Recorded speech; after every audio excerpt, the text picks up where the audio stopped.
All right, I want to welcome you to the Order of the Stone Session 3.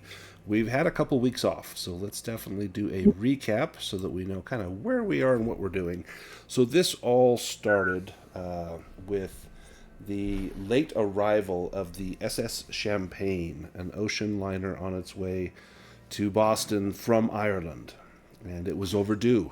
And a lot of people were waiting there at the port in Boston to greet friends and family members, business partners, but the ship had not arrived, and a great storm was brewing. They had sent out a fishing vessel to try and contact them. The Coast Guard was unavailable. They were dealing with some other crises of their own, but assured us that they would make it out to the Champagne when at all possible. They said it was most likely just a radio malfunction. That other vessel did not report back. And so the harbor master hired the Foggy Sea, another fishing vessel, to head out and find out what had happened. Now, Portia was there at the port to meet her cousin, Frederick Green, I believe his name was. And Paul, you were a crew member aboard the Foggy Sea. Portia managed to talk her way on board out of concern for her cousin, and heading out to the expected location of the Champagne, you eventually found the ship, and it was rather difficult to get aboard because the ship was not running under power. It was at the mercy of the tide and the sea. In fact, I think some of you took a little dip in the ocean trying to get on board, but managed to still make it nonetheless. Once on board, you saw a scene of utter chaos. Bodies and blood everywhere. There had been a great massacre, and it seemed as though practically everyone on board had perished. In your searching to try and get the ship back running, you discovered that there had been a scene of violence in the bridge. There had been violence in different hallways and other rooms, except for one, Suite A5. There was signs of a struggle outside of this room, and bullet holes fired through the closed door, but inside was very clean and very proper, and nothing was disturbed other than a table that had been tipped over as a barricade. And in there you found a letter in this room, and this letter seemed to indicate that something nefarious had gone on. You also discovered that the occupants of this room, looking at a crew manifest, were a professor, Dr. Nicholas Sebastian, and his team of students that were working an archaeological dig in Ireland.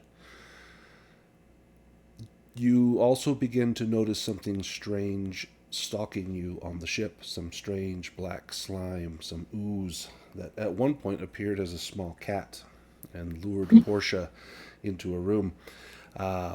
This beast was not to be mistaken. This was not something cute and fun or friendly. This was something great and terrible. You encountered a crazed man on the ship. His name was Cade, and he was clearly insane and was carrying around a bag of body parts, severed hands and other limbs, and he kept saying that the master was coming and was clearly under the grip of some sort of insanity. You encountered another living person, this time an Irish woman named Michelle O'Shaughnessy, and she ended up giving Portia a scroll. This was a fragment of a book or of a scroll, and it described a creature named Agrin Talon Soth that an order called the Order of the Stone had been established to try and prevent their return to this dimension. And indeed, there was even a spell in there that would let you to allow you to bind this creature should it escape its containment. And we discovered its containment was 3 stone urns, one of which we found smashed to bits. And so clearly, 1/3 of this great creature had escaped. We encountered said creature. A very horrific battle ensued that was nearly tragic, but using the newfound spell, you were able to trick the beast and lure it onto a special binding ward that trapped it. You then proceeded to sink the ship, and as the ship went down, the beast Agrin went down with it. You managed to escape on some lifeboats, and although it took some time, you made it back to shore. Now, throughout this process, you had, in fact, I think Portia and Gaspar were insane, or was everyone insane? I forget at the end. But were you insane, Paul? I think he was all right in the end. I think he lost a bit of sanity, but he didn't. I don't think he went indefinitely Didn't insane. go indefinitely insane. I think that's correct. Yeah, he was the one holding us together. Right. Yeah. You get back to town, and you had a meeting with the police and kind of discussed what happened on the Champagne, at least as far as you knew. The woman, Michelle O'Shaughnessy, had come with you, and she thanked you for your aid and said that she would call upon you again if she ever had need of you, or if you ever had need of her, you could reach out to her, and she gave you her contact information. And so you went home, and it was a tragic end to that day, but you tried to put it behind you. Now, we have the option in game with dealing with indefinite insanity, which two of you had. Often that requires a lengthy stay at a facility, at a hospital, but it's up to the keeper's discretion.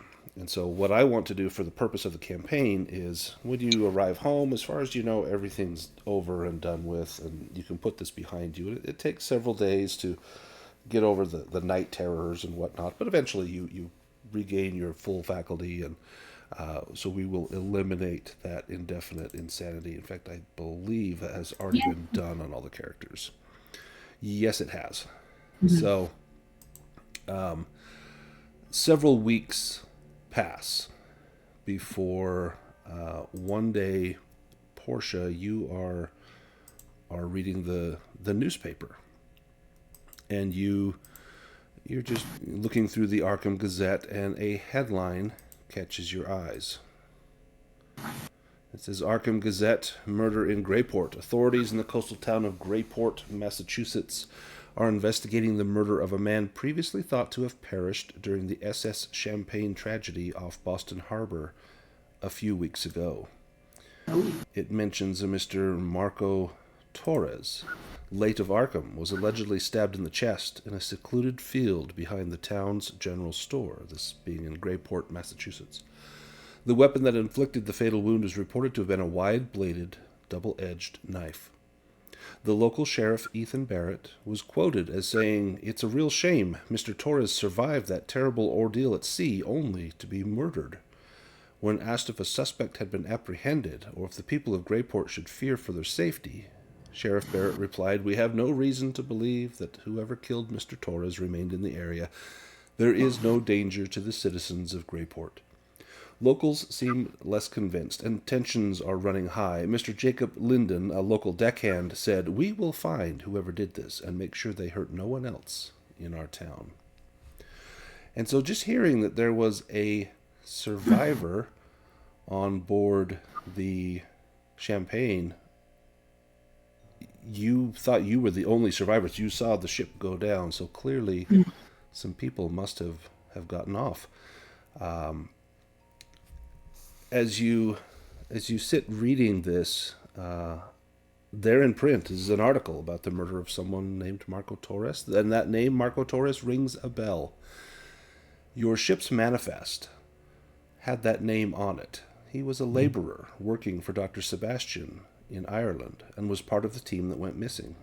Many, including yourself, thought the entire team may have perished, but clearly that was not the case. After everything you saw on that ship, the mention of Torres' name and his murder chills your blood and raises far too many questions. If Torres was in Greyport, who else from the dig team might also be there? Who killed him, and why? Let me make the handout for this shareable, and it will be in your handouts if you need to reference it. I think I remember we got a name of another ship for searching the room. I can't remember what it was though. we searched the suite, I think we found a scrap of paper. You did. Do you recall the name of the ship? I'll try to find it. I don't. I was looking for my. Let me have my your notes, your but- character could give me an intelligence roll. So, Paul, you would have seen this same article in the paper, and you would have keyed in on the name of that ship clearly. So I'll let you give me an intelligence roll to see if Paul recalls. Yep. Is this base roll? I Yep, think. just a base roll. Oh, 60. No, he's filled that by 10. Do you want to push that? Yeah, let's give it. Let's try and push it. Roll again. I think. Oh yes, There we makes go. it. You got it. You recall the name of the ship was Southern Winds, and That's Southern Winds. That ship is probably how they got off of the Champagne, and perhaps you can investigate and find out maybe where that ship is frequently moored or who it's registered to. That may shed some light on what's going on here. yeah, most definitely. I guess Paul's had been convalescing since the events. He's probably had the wake for his father, I think, and his always teammate, always shipmates, and maybe he's doing some low level kind of manual work just to get your nest over. egg is at the bottom of the ocean, so you Yeah. probably just try and sink yourself into your work. But when you see this newspaper article, it stirs up some trauma, some very recent trauma for you. Do you reach out to Portia? Yeah, I think he does. I think he's probably come off his shift, just shifting crates or something on the deck. And he's in a bar. He's picked up the newspaper and he's like taken aback by this. And he vows to reach out to Portia, which he does. I assume they swapped details. Yeah, Portia. To hear from Paul is both good and bad. You have read the same article. You know it's likely in response to that. But hearing his voice, it lends you a sense of strength because you saw his strength on the Champagne and what he was able to do to save everyone. But at the same time, it also stirs up some bad memories. And what do you suppose the two of you would discuss?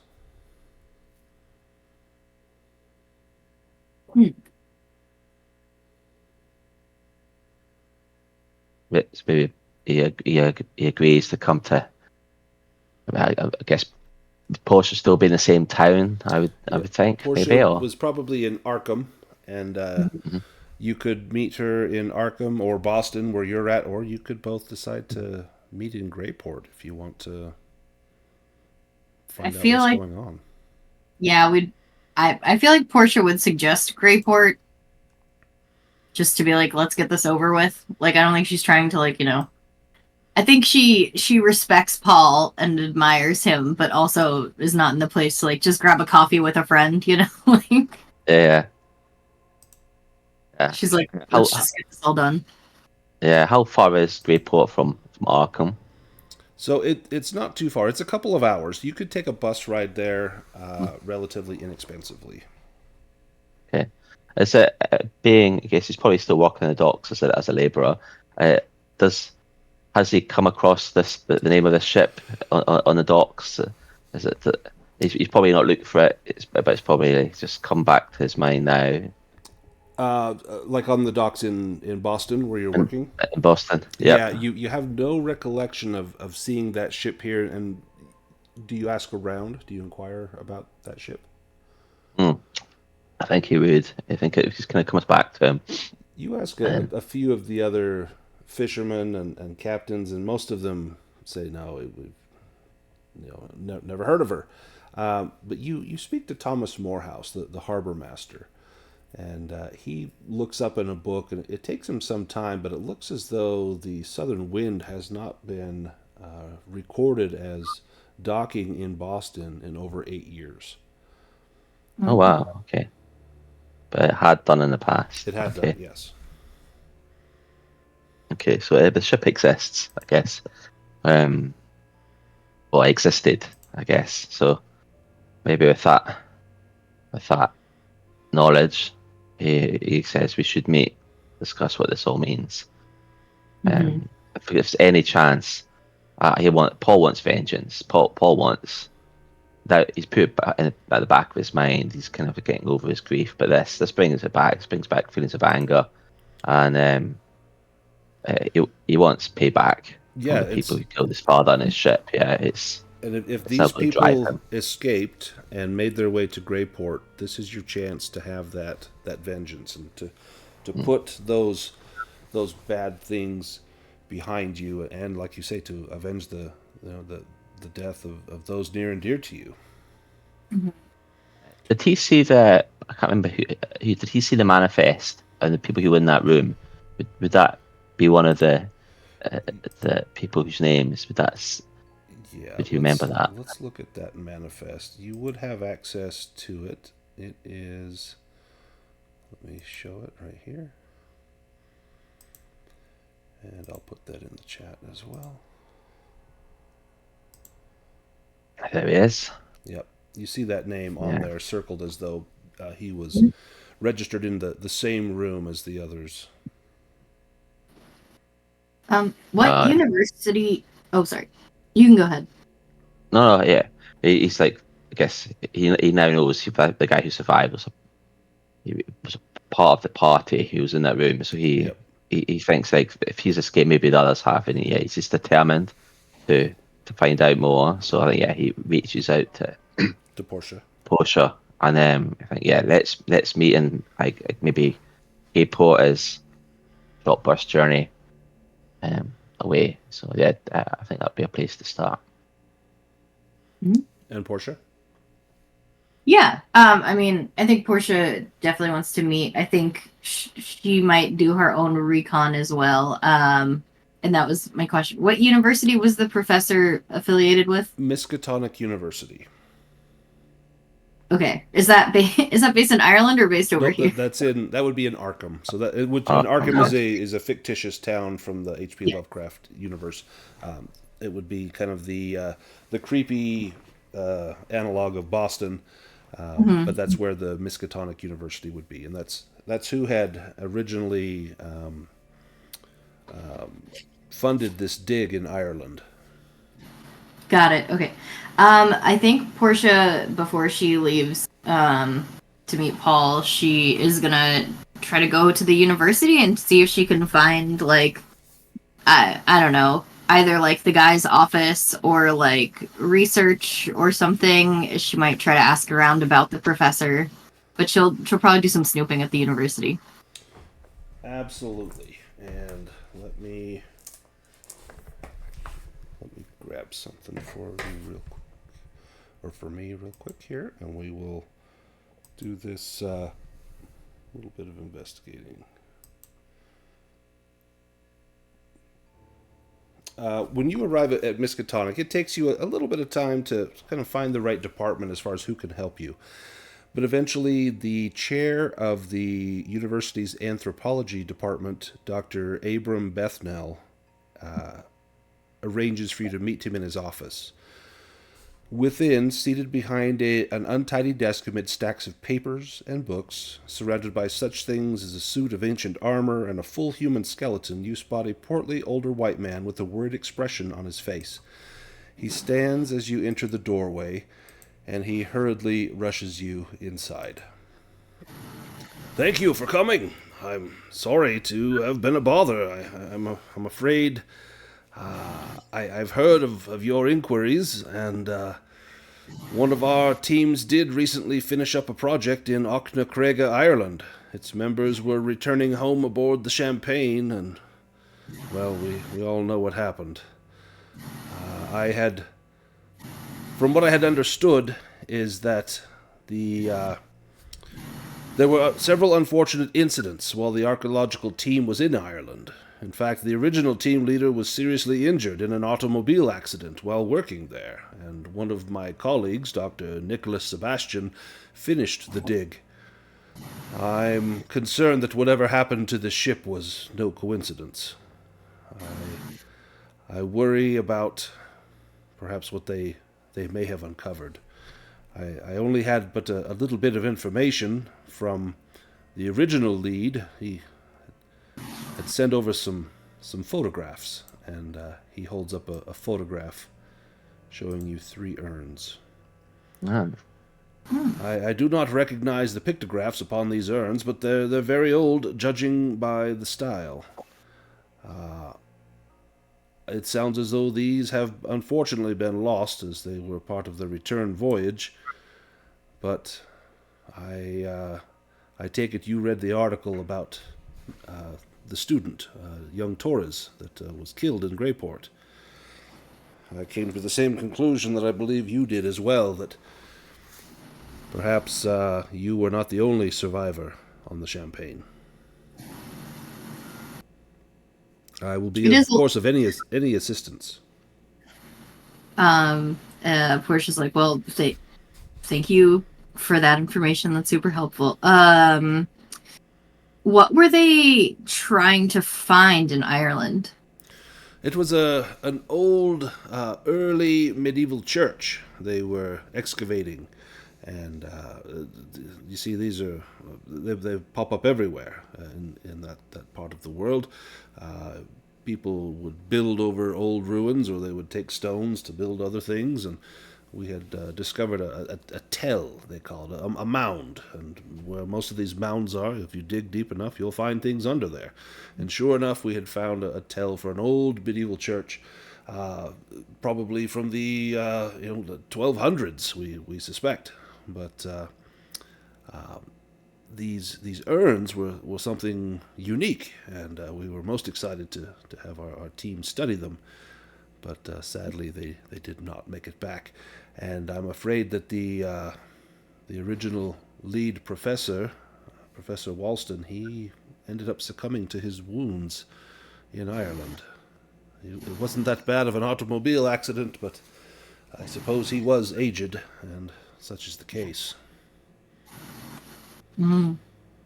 And the urns made it onto the Champagne? As far as we know, I reached out to those who remained in Ireland, and they said that they had been loaded aboard the Champagne.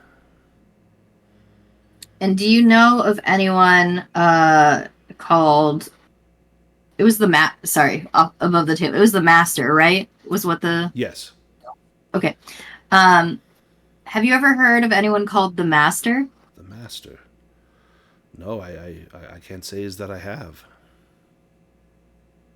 And what is your anthropological interest? Or like specialization?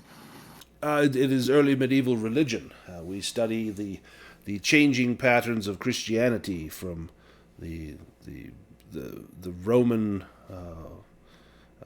conquest of Britain and Ireland to until the arrival of William the Conqueror. But we also look at how that has changed as well over time, up until the time of Henry VIII and the Church of England. We like to try and study how people respond to religion, and what their responses are, what their moods and actions are. We'd hope to find a great deal in this church.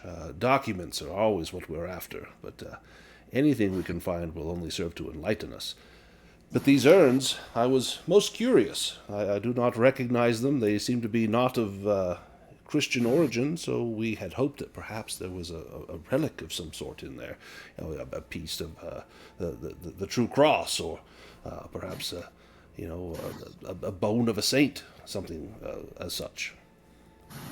A bone of a saint would be impressive. It would, but as far as I know, whatever was in those urns is now at the bottom of the sea. Alas. Alas. And she's like, okay, I do have one more question. How do you feel about rituals?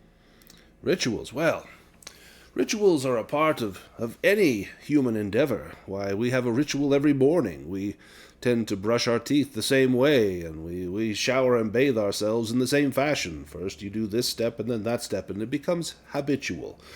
And a ritual is merely a habit used to invoke some sort of spiritual meaning. You do the same motions again and again to teach, to instruct, to learn, but also to fortify your mind. Some rituals, such as the meditations of monks, has led to many a great personal breakthrough, and perhaps can lead to additional breakthroughs. But most rituals seem to have their origin in some sort of religious aspect. And I'm curious, why do you ask? No reason. Yes, interesting. Just I'm a bit of an occultist myself. And do Excellent. enjoy a good ritual, so I love to Well, it's nice to an academic approach. Are you enrolled here at the college? If not, perhaps we can get you into freshman studies. I am not, but that sounds so exciting. Oh, yes, indeed. I'll see to it. In fact, if you'd like to sit in a class, that can be arranged this very day. That sounds great. And you probably spend the next hour or two in different classes, and they're discussing, the ethics of Aristotle and other things that have no bearing on what's going on here, but it gives you a chance to kind of weigh all the evidence and to ponder on what you've learned about or at least what the professor knows about the dig and what you discovered on the ship. And you have personal insight into this that no one else does. And you saw that piece of that scroll gave you power over that creature. You were able to bind it onto the ship. And do you mention any of that to the professor? Or do you mention the Order of the Stone that Michelle spoke of? Yeah, maybe because I don't know if she trusts this guy, but also she wants information. I think no. I think she'll keep that to herself. Okay, perfect. Yeah. Yes, go ahead, Paul. I was going to make just a question. Obviously, Dr. Nick Sebastian, he went out to help after the original chap passed away. What was he? Maybe something you'd ask Portia. Why him? What did he look after at the university? Oh yeah, that is a good question. Okay, so yeah, after mulling over all of the classes and stuff, I think she knocks back on Abram Bethnal's door. And she's like, "Oh, one last question for you. The classes were lovely, by the way." Oh, well, thank you. Yeah, what is your question? Yes, Professor Sebastian. What exactly was his area of interest? He was an associate professor of Christianity and Christian studies, and he had been with us for quite some time. And he looks through his desk and he actually produces a picture, and hands you a picture, and you see this rather dapper-looking man in this photo, and I mean, he doesn't look like he's crazy, but it's always the ones you least suspect. It's a great moustache. Yep. Yeah, mustache. Probably waxes, the tips of the mustache quite carefully. But he looks very well groomed and professional.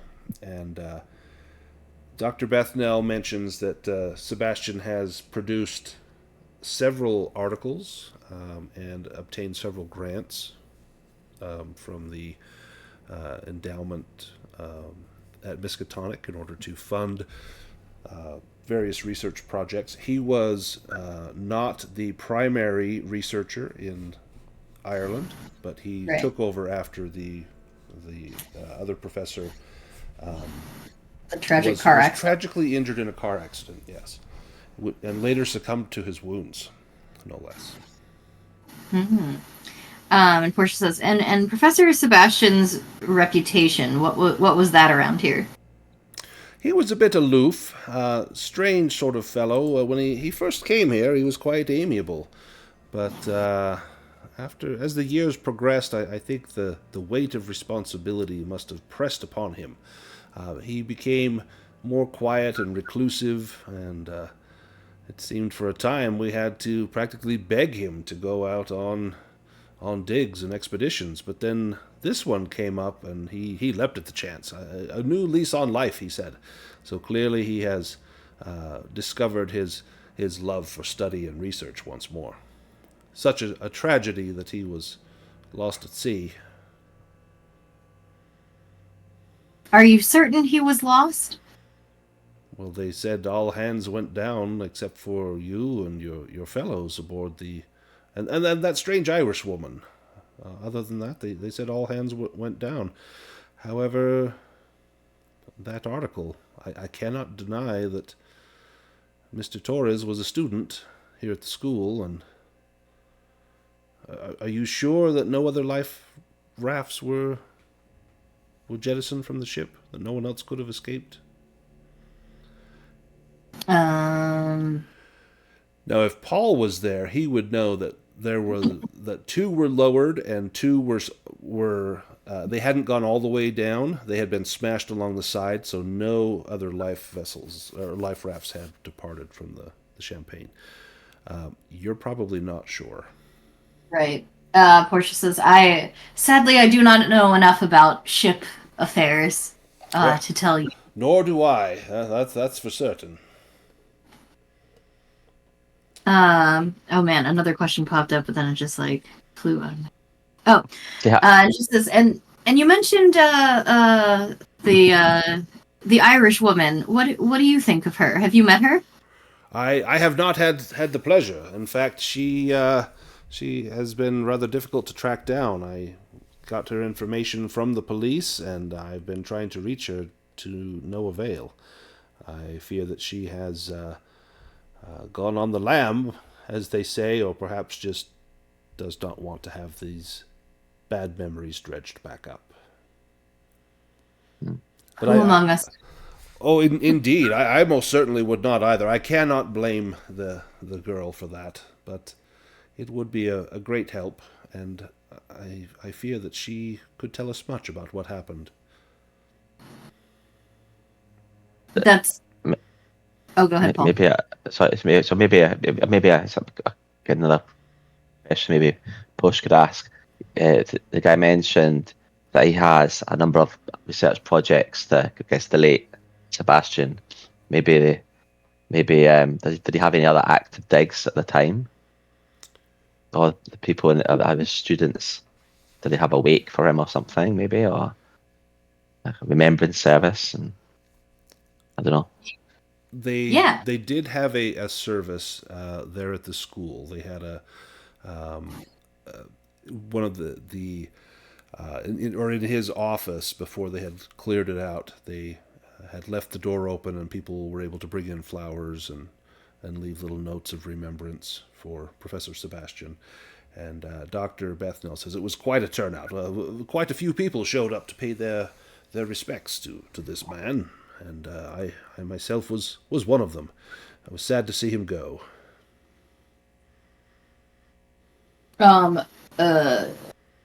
Portia just says, I was wondering if I could ask a favor of you. One, occultist to a spiritualist over here. Oh yes, of course.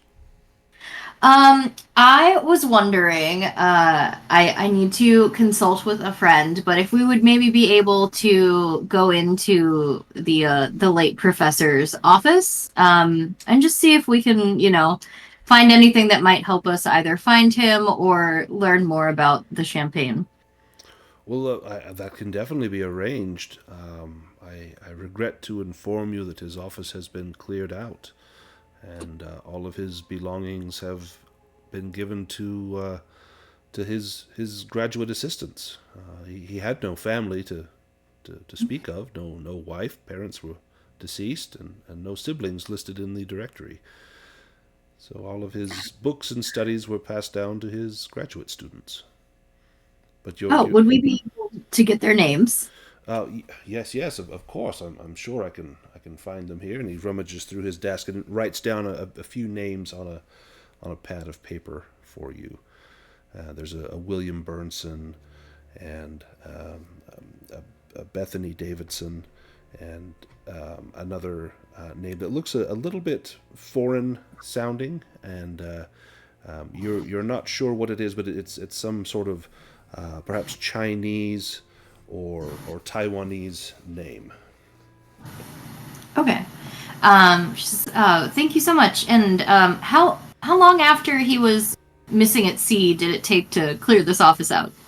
Well, we need the room, unfortunately, and so once it was confirmed that the ship had sunk, well, we gave it a week, and took that long to arrange the visit of all of those that wished to come and pay their respects, and the office was cleaned out but 2 days ago. Oh, all right. Well, thank you for your time. I will definitely send my application in soon. And she reaches her hand out to shake his hand. He takes your hand. It's a firm, reassuring grip, and Okay. he smiles, hopeful that he has gained another student that he can instruct and teach the finer art of anthropology. Sure. Okay, I think after that, Portia is gonna call Paul, or maybe have they decided a predetermined place to meet? I guess maybe if we could consult a map of the town of sorry, was it Greyport. Greyport, and maybe there's near the bus station there's a cafe or something that they could arrange to meet at, or maybe something like that, or that's probably the best, or a pub or something. Let me pull up a map. You spend a little bit of time looking over different maps of the area, and you finally find Greyport on the map. And it looks to be a small town with a port. And you can identify on the map a few named structures. There is a church. There are a wharf and other municipal offices. There's also a bed and breakfast that looks to be quite welcoming. Ooh. That sounds a good spot to meet. Maybe a place to stay. Yeah. So maybe we meet outside of the B&B real quick to just have a quick debrief of the things we've learned. Yeah, absolutely. I think I guess Paul's got he's keen again. He's fired up to uncover what's going on. Maybe he's got, obviously he's lost his father and the ship. Obviously he's maybe inherited whatever little his father had. It's probably a house or something back in Boston, but he's not got much other than his hands and the shot on his back, I think. But he is keen. He maybe brings a duffel bag as well, and a duffel bag there's some implements like a bar and maybe a shotgun or something for. I think Portia probably is the exact opposite. She has so many luggages and pieces. Two valises of shoes. Yeah, they're still the porters are still taking stuff out of the carriage or whatever while she's waiting. Let's go to Greyport. Yes.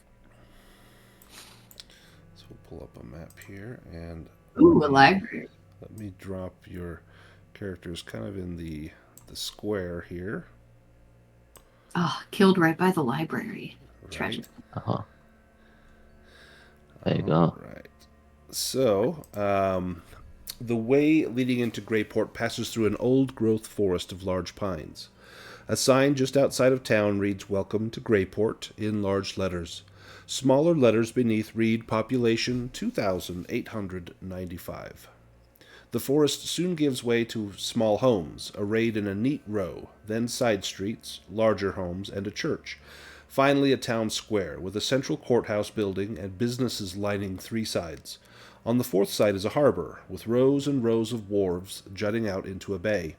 Each wharf is mostly lined with fishing boats, though a few other vessels stand out here and there. From the square you can see two businesses of note, Holbringer's General Store and Frank's Diner. The Greyport Bed and Breakfast is just ahead of you. I have a picture of that. Let me send you a picture.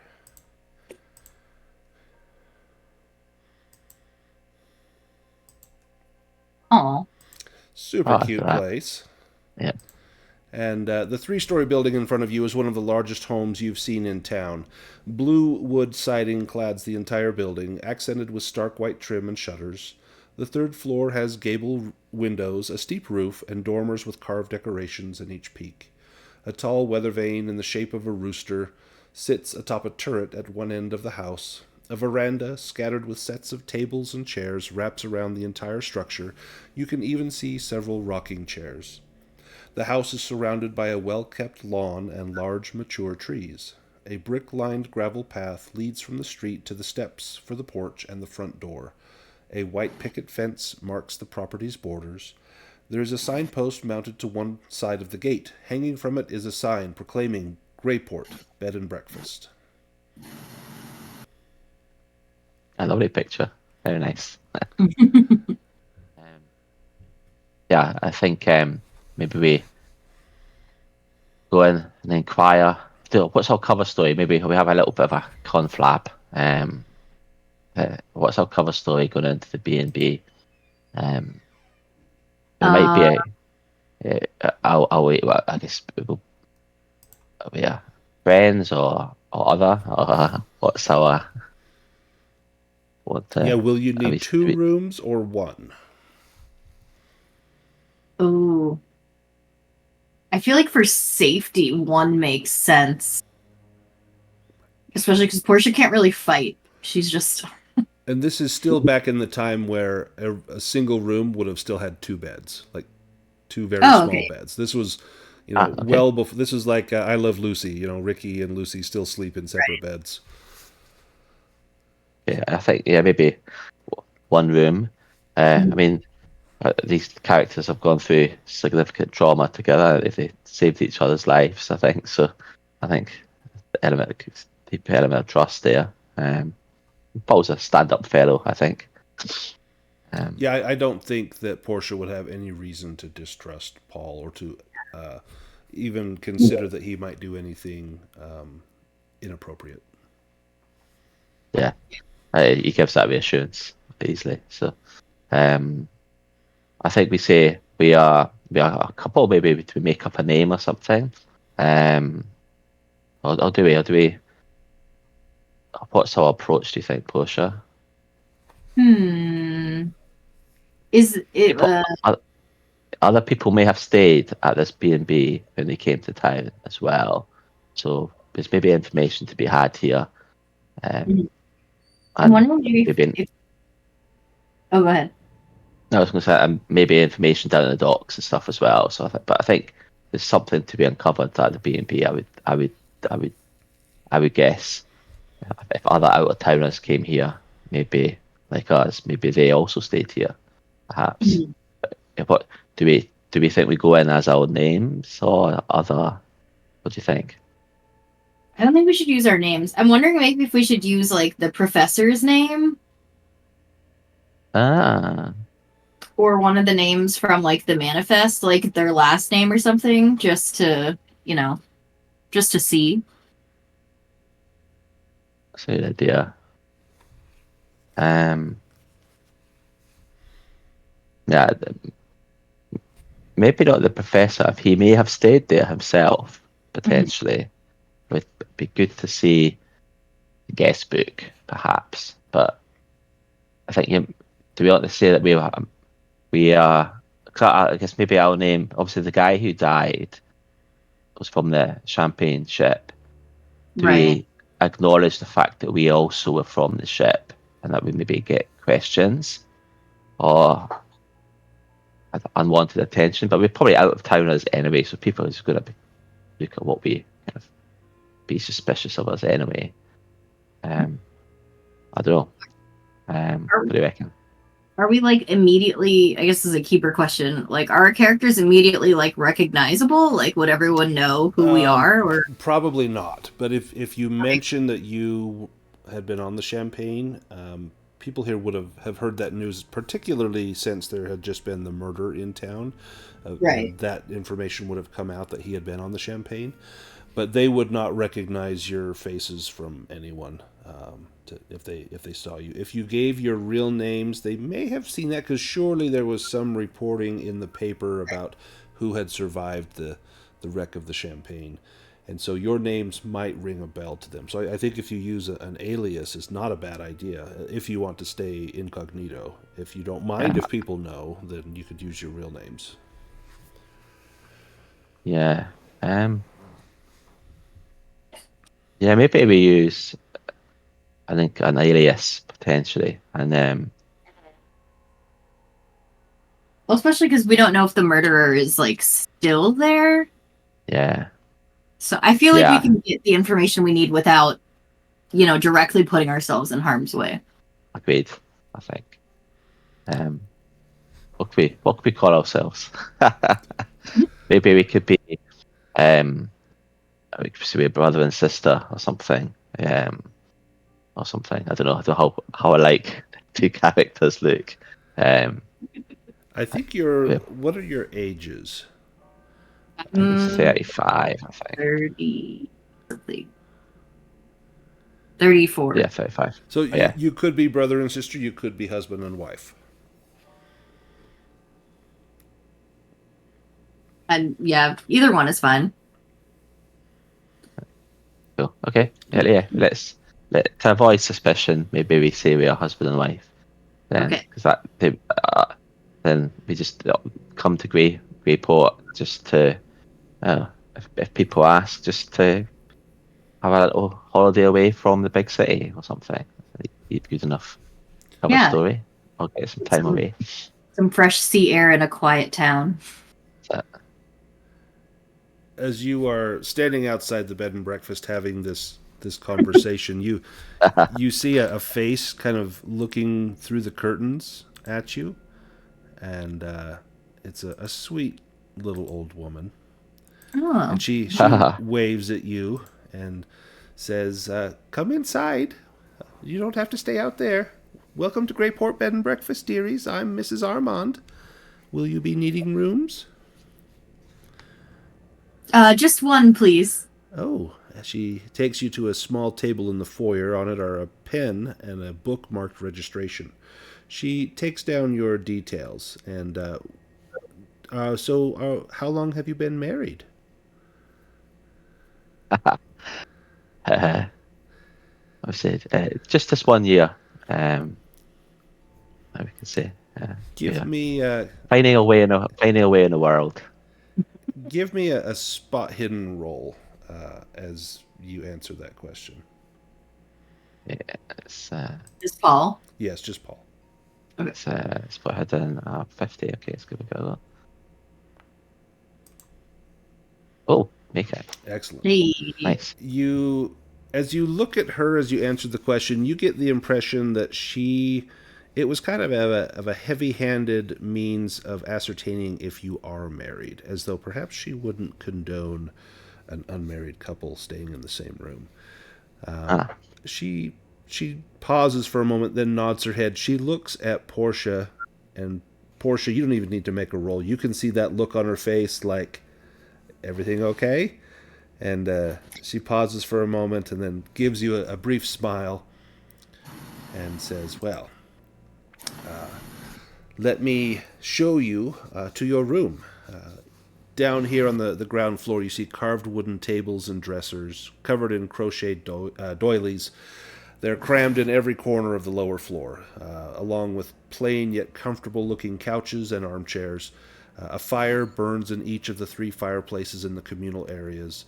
The guest rooms mimic the downstairs, but on a smaller scale. This is essentially like if your grandmother had a bed and breakfast. It would look just like that. It would have the same, lace doilies everywhere, old furniture, knickknacks on every wall. Definitely a place that she has taken great pride in.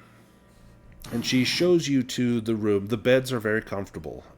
There is ample room. There are bedside tables. There's dressers. There's not a private bathroom. There's a bathroom at the end of the hallway that has a toilet and a tub and anything that you might need. But it would be shared among the other guests, which would be the way they did things at the time.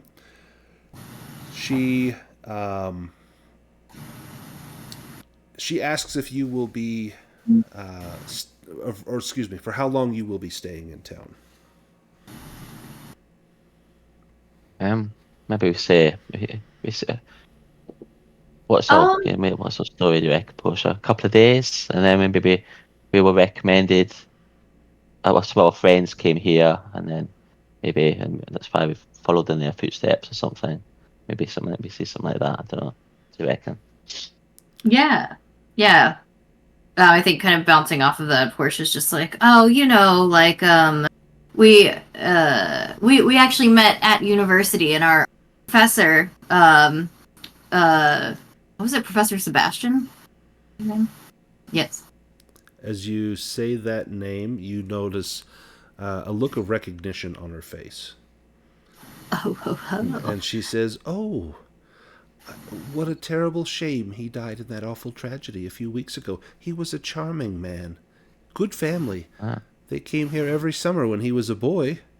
Used to hire a boat for fishing trips down at the harbor. I can't remember the name of who they hired it from, but I'm sure it will come to me."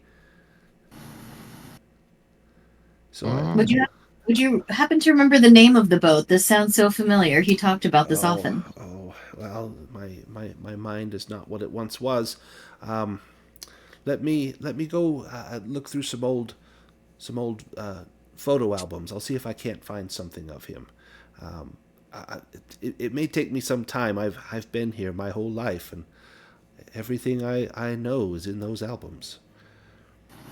And she stands up to go and grab some albums, and then pauses and says, "Will you be having pie with me tonight?" We would love to. Delightful. Oh, hot apple pie before bed keeps the nightmares away. Absolutely. And then she takes a step forward and puts her hand on your shoulder, Portia, and she says, "I should just warn you that people in town are a little bit on edge. You've surely heard the unfortunate thing that happened here a few days ago.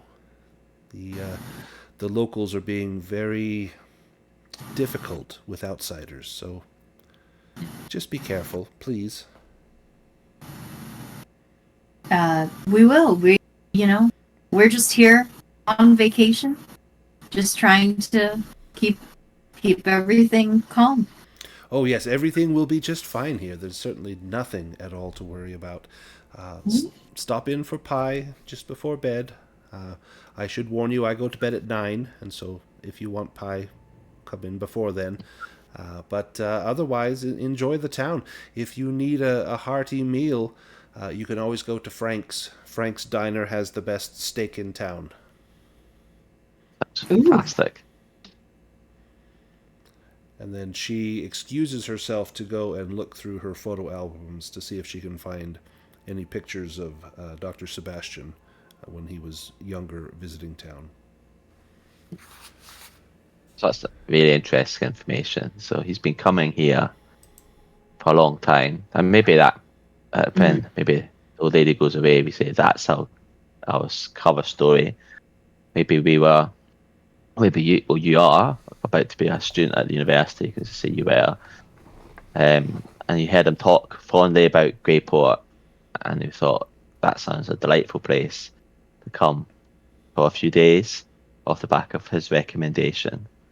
Mm-hmm. Like that all seems to fit pretty well as a backstory. I wonder if he even stayed. It sounds like he stayed in this B&B. Mm-hmm. Or his family did, and he did. So got a lot of connections in the area, maybe. So what time of day is this? I guess maybe this would It's be morning. probably about 10 in the morning, 10:30. Long time till pie. Long time to buy. Yeah. I guess there's nothing unusual about the room. There's nothing, no pictures on the wall on the room that we've been given, like that stand out. Give me another spot hidden roll. In fact, you can both do Okay. this. Ooh, excellent. So like, that's it. Okay. Nope. Paul spotted nothing. 91. You're looking at all these old pictures, and you're probably more interested in pictures of ships here in the harbor. And as you look through on the walls, you see no pictures of the sort. Portia, you see a picture. This has to be Mrs. Armand when she was younger. You recognize the same shape of her eyes and her mouth, but this is a very young and attractive young woman. And she is standing with a tall, dark-haired man, and they're kind of in each other's arms. Perhaps this was her husband. There's something in his face that is it reminds you of something, but you can't quite place what that is. Interesting. It's the professor. Yeah. Right. Okay. Yeah, I think Portia will just show the picture to Paul. Be like, I have no idea why this feels familiar, but it does. And Paul, you look at it, and it's just a young couple, and you can maybe see the resemblance for Mrs. Armand, but it's not as clear to you as it is for Portia. And the man looks like just it could be anyone. Could that be let's say the professor or another professor, the guy you met at Arkham, maybe? What was the name of the doctor? No, but Dr. Beth, no. Yeah. Okay, what do you reckon we should do? Explore the town. Or what's our plan? I think we want to. I think at some point Paul will go down to the harbour. I'll make up a story, but I think there's the library would be a good place to start, maybe. Or what do you reckon? The library. Portia's just like listing out places. She's like, the library, where the guy was murdered. We should probably stop by the diner to get a steak. Yep.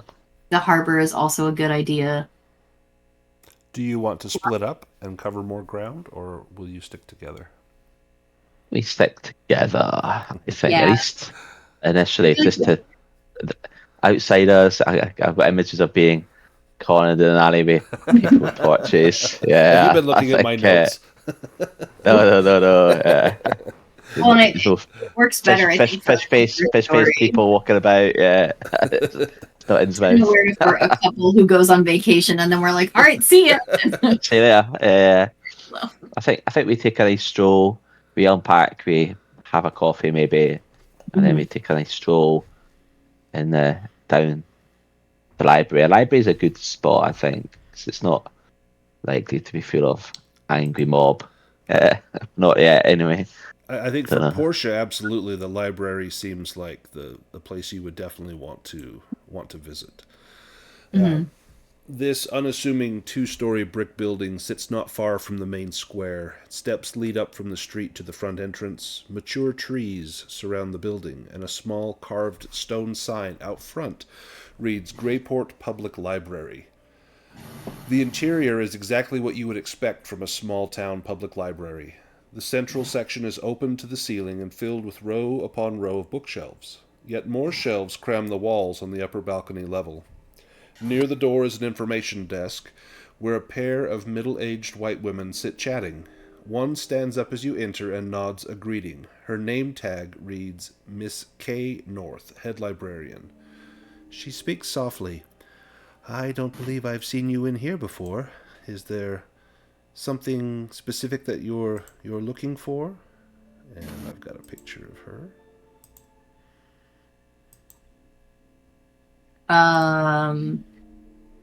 Portia's just like, well, I'm here on vacation with my husband, and I love reading. So, is there anything you'd recommend? Give me a psychology roll, Portia.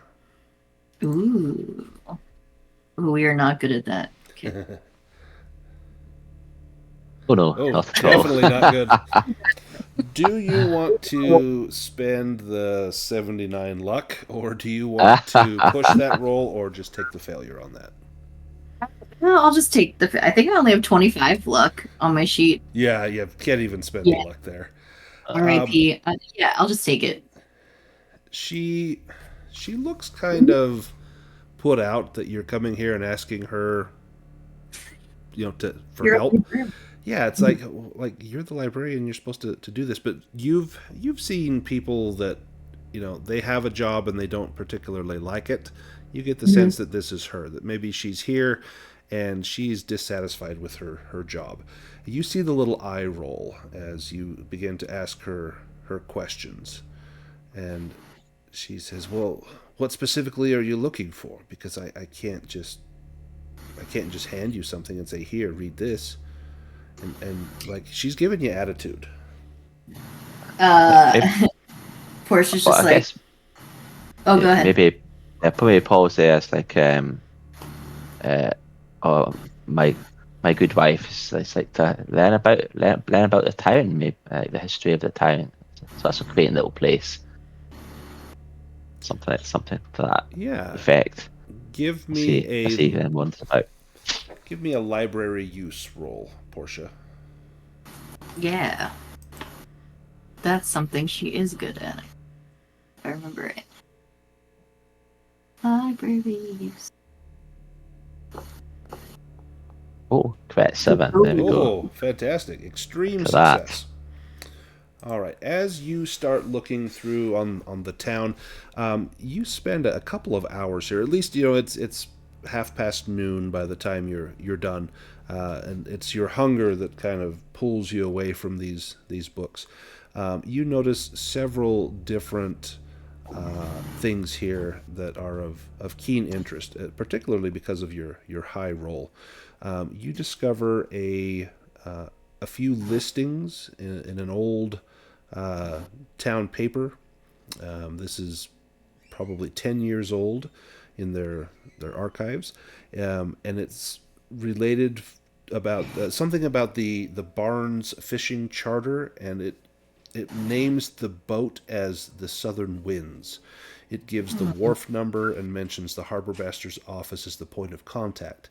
Again, this is quite old. It's whether this information is still current is doubtful, but you get a name, Barnes.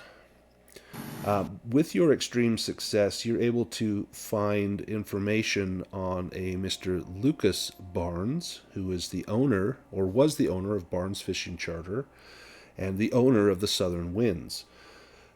You're able to obtain Lucas Barnes' address as well with this extreme success, and it's in some old records here of the town. And it's not too far out of town. It looks like it's just to the north. You also find information that his business, the Barnes Fishing Charter, about 3 years ago, closed its doors and no longer was operational. So how much of this information is current, you don't know, but you do have a name, Lucas Barnes, that is tied to the ship, the Southern Winds, and you have an address for Lucas Barnes' home. Ooh. Good job. Well done. That's an amazing major clue for us. I guess maybe while my good wife is looking through the books, Paul takes maybe just a stroll around the library, just outside of the library, and then not for long. He doesn't go far, but the murder scene is put just behind. Yeah, just outside the library, there is an open space, and locals may refer to it as a field, but it's little more than an open patch of waste ground. It's hemmed in by the surrounding buildings on 3 sides and a woodland on the 4th. You can see the backyards behind the general store and its neighboring buildings, the row of tall trees that screens the rear of the public library, and the topmost floor of the Greyport bed and breakfast. So it looks as though that top floor may have had a view of this field. Ah, You also notice a series of well-worn tracks crisscrossing the field. And give me an intelligence roll, please.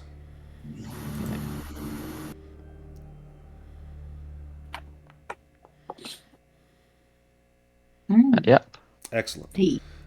You know that this is likely the town shortcut. That this is where people from all around would just cut through here. That's probably what all these tracks are. So it's not uncommon to see people in this field. And so if you were to ask a neighbor, hey, did you see someone in the field? It's like, of course, people use that all the time. Give me a spot hidden roll as well. Yeah.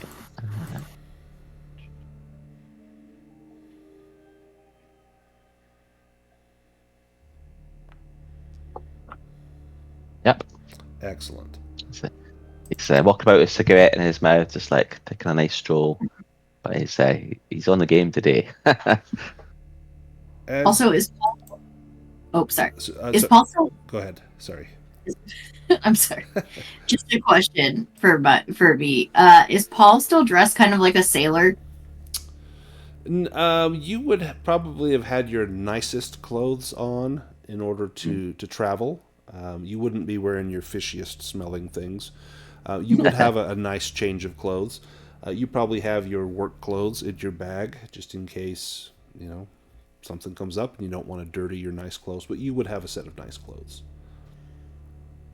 Oh, okay. He's also got this strapped to his ankle a little knife because of what's happened.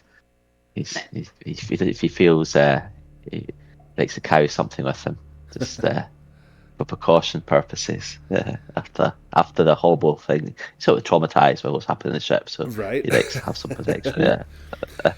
You find something in the grass of the field, and you know that this field has the police would have gone over this with a fine-toothed comb, but you find it's a package of cigarettes, discarded packet of cigarettes. Looks like Sweet Chestnut Afton from Ireland. brand. Yeah, looks to be some cigarettes from Ireland. Interesting. So someone else from Ireland's been here. So interesting. Our friend Michelle, or maybe just stuff they picked up on their travels in Ireland. People from the dig, perhaps. Mm-hmm. Give me. I pick up the packet, and I just pop it in my pocket to show Portia later. Perfect. About the time you find this is about the same time that Portia finishes up her research, and you guys get back together. You're both quite hungry by now. It's 1:30 lunchtime, and the smell of the diner is wafting down the streets. Where would you go next? Not that I'm pushing you towards the diner, but it is that time of day. Yeah. I think let's take a stroll to the diner. Maybe want to walk past the bell tower, or walk past the I guess we just walk down the street past the general store and stuff. And it's just kind of see what we see. Just take a slow walk round, like an ambling walk, kind of not making it obvious we check the place out, but absolutely checking the place out as we go. There is one thing that is significantly absent here, and that is a lot of people in the street. You don't see many people coming and going. Every now and then you'll see someone walking down the street, and if you're heading in that direction, they will cross the street and walk on the opposite side as they walk past you. And you notice that they don't make eye contact with you. You make your way past the courthouse with the bell tower, and you can see people looking out at you from windows, and then if you look up and look at them, they will look away. You get the feeling that people have noticed you and that you are outsiders, and they're keeping their distance or being apprehensive about it. Let's move you down to Frank's Diner. As you get close to the diner, you can see the Church of Our Lady of the Sea. Not far from there, it's a large, well-appointed church just off the main Greyport Road to Gloucester. There's a narrow strip of grass that surrounds that church, dotted with a few trees that give refuge from inclement weather. And there's a large stone sign out front that proclaims it as the Church of Our Lady of the Sea.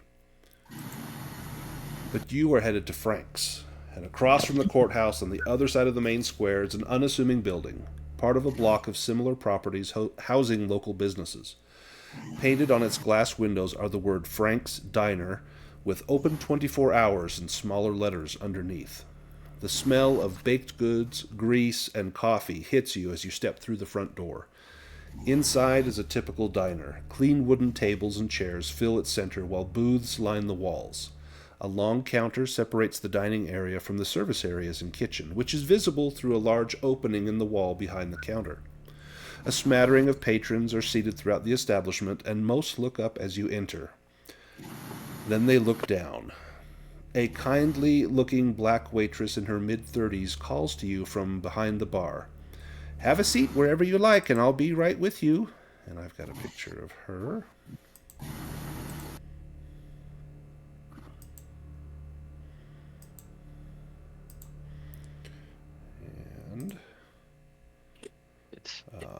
A couple of...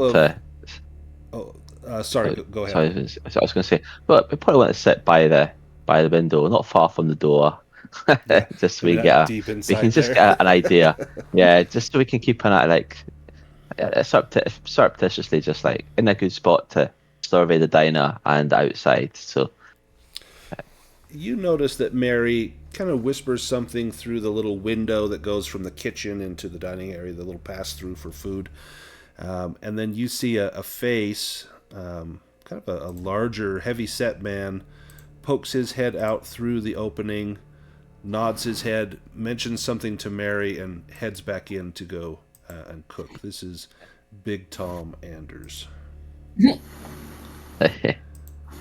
likes pie. He definitely likes pie. Never turns down a second slice. Mary comes back to your table, and she pulls out a little pad of paper, flips it to a blank page. You notice that she licks the tip of her pencil and then holds it at the ready. "What can I get you? The best thing in town is the steak or the chowder." We've had lots of some good recommendations of your steak. And I guess he sees the name tag. Mary, is it? Yes. Lovely to meet you, Mary. You as well. You're not from here, are you? No, we are come to visit this lovely little town. A recommendation from an old friend of ours. To come and visit this place, and I guess we drop the name that we are friends of the doctors. Yes, Professor Sebastian. Oh, Professor Sebastian, you say? Mm-hmm. Well, let me give you my condolences then. I understand he met an untimely end. Sad business. We hadn't seen him for some time, but there was a stretch where he was a regular here in town. Oh, how often would he pop by? Well, he'd go fishing. He had a friend in town, Mr. Barnes, and they'd go fishing, and he'd pop in for coffee during the summers. Oh, yeah, Lucas? Yeah, Lucas Barnes. You know him? Is that your friend that invited you here? No, Professor Sebastian just mentioned Lucas a lot. It sounds like they were very good friends. Oh, give me a give me a like a persuade roll. We'll see how well Portia can Ooh. kind of pull the wool Um, over her eyes. let's Oh, you see. got pretty high in persuade, 55. Okay, but not with that roll. Do you want No, to push that or spend luck? That's a lot of luck. um, push it. I feel like Yeah, we can do it, Portia. Come on. more Portia. Yeah, Nice. You got it. yeah. You get the sense that Mary is buying your fabricated tale that you were friends with Sebastian, and she seems to be genuinely sad at your loss, and at the same time, you get the sense that she's a little she's fishing for information from you. Some of her questions that she asks you are a little bit maybe not personal, but she's digging a little bit for some information. She asks about where you're staying and how long you're going to be in town, and do you know anyone else in town? And not quite giving you an interrogation, but she's trying to get as much information out of you as you can. And how forthcoming are you with the truth, or are you sticking to your story? I mean, I think we're sticking to like we're on vacation. Like, there's no use in lying about the bed and breakfast because it's a small Oh, town. They're gonna know. absolutely. You know already. I think that Yeah. I'm thinking. Well, we were away at the library. The old dear gossips away. People know. I think people know who we are and why we're here. Small town networks and all that. She probably picked up the phone. It's out of town this year. I would imagine. Oh yeah. Um, uh, no, 100%. She takes your order for steaks and goes and passes the order to Big Tom, and you hear the sizzle of meat as it hits the hot flat top. And about 8 minutes later, she comes back with these two large plates, and these steaks are huge, nearly the size of the plate. And she sets them Nice. down, and there's a pool of the myoglobin, the red juices that ooze out of the steak. And as both of you look at that, it reminds you of the deck floors of the Oh Ugh. God. champagne. It's seeing that juice just sluicing across the deck. I'll have both of you give me a sanity roll, please. Oh dear. No, Uh, that's great. uh, No, I never oh want to eat my. steak. Oof. Oh, Balls filled. Oh dear. oh Wait, boy. Lost our appetites. So you will both lose. Let me roll it here. well, Oh, Two. So 2 points of sanity. ouch. sure. Because you failed a roll, you will also have some sort of adverse reaction. Sometimes it's a yelp, a scream, you drop something just like an outburst. What would Portia's outburst be as this steak is slid in front of you and you see the blood kind of oozing out of the meat?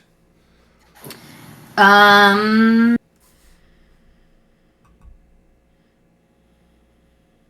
I think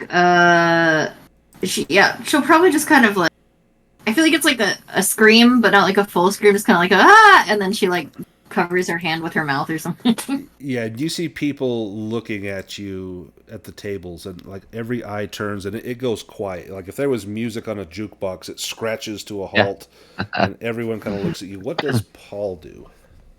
What's your outburst or reaction? Yeah. I feel he'd, being a fisherman, he'd shout an expletive of some description. Nice. He, it good. But Jesus or something like that. He's Irish, so he's like, uh, it's like an appropriate term for the time. Um, yeah, I think he'd shout. He'd shout out. I think, "God damn it!" or something. Something. I don't know. Probably a bit of an outburst. Nice. And again, you hear people just whispering to themselves. Mary comes over quickly. Is something wrong? I think Paul would probably just say, "Oh, I'm sorry, Mary. I think the nice as these steaks are, I think maybe it's, it's turning my stomach a little bit. Maybe the chowder is the better option for us. Oh, of course. And she looks at Portia. Would you like something else as well? Yes, please. She picks up the plates, and as she picks up Paul's, the plate tips just a little bit, and a little bit of that blood dribbles off onto the surface of the table.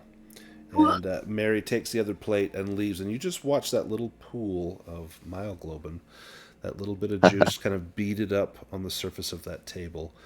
And you're staring at it, recalling that black, oily thing that you saw on the champagne as well. And for a moment, you swear you see movement in that little blob, as though it begins to elongate and begins to spread, slowly traveling towards you.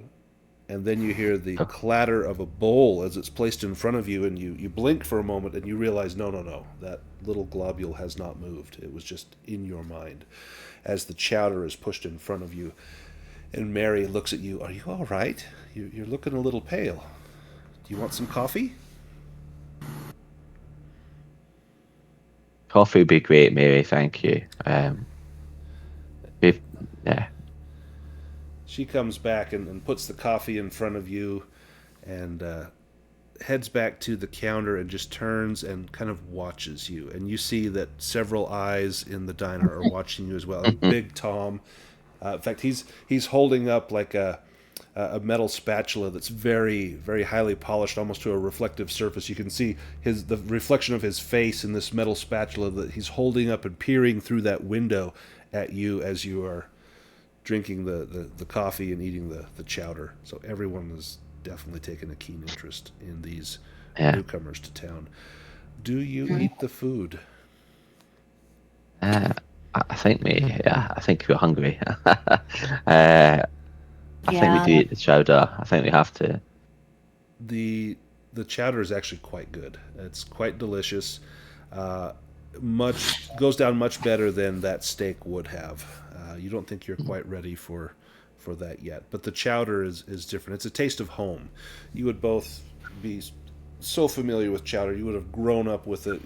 Breakfast, lunch, and dinner. Any time of the day is chowder time, and it's like a home cooking.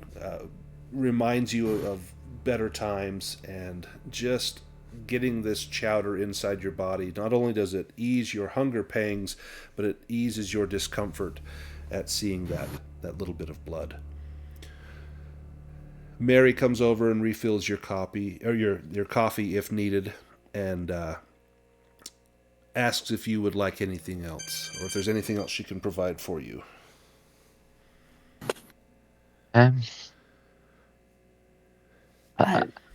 No. Yeah, probably.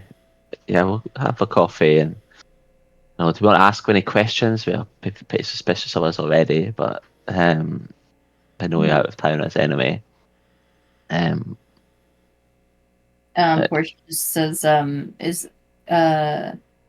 it seems like everyone is a little bit tense around here. Well, I don't know if you heard, but there was a murder in town just a few days ago, and everyone's a little bit on edge. This may not have been the best time to vacation in our lovely town. You seem like nice folk, but everyone's a little bit on edge because, well, we don't know who killed that poor man in the field, but people are saying it was an outsider.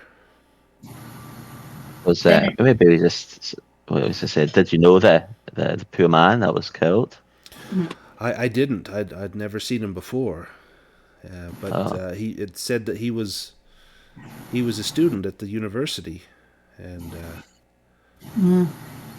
surely you've heard this before, haven't you? It's been all over the news. Is this news to you? I think we'd heard of it. Yeah, I think obviously the old lady told us as well. So Oh, yeah. Well, she's a good person. She's a bit of a gossip, though, so you wanna be careful around her. And Right. do you know what this stranger was doing? Like, did you see him around town before he died? No, that's the strangest thing. Is usually everyone comes in here to eat. We tend to know what's going on around town. Everyone pops in here, but if not here, maybe the um, the local shop in town. At the general store. That between them Mm, and him, we're going to meet everyone that comes into town. But no, we'd heard nothing of these strangers. And mind mm, you, I think the sheriff only thinks it's strangers because he couldn't imagine anyone in town doing such a thing. mm. Um, maybe we can ask a question. Like, uh, it's a lovely, lovely town, and what is the town kind of prosperous? Anything? Oh, very much Is that, so. Our biggest bit of business is the cannery. Fishermen come in, bring in their catches. They get put into cans and shipped all over New England.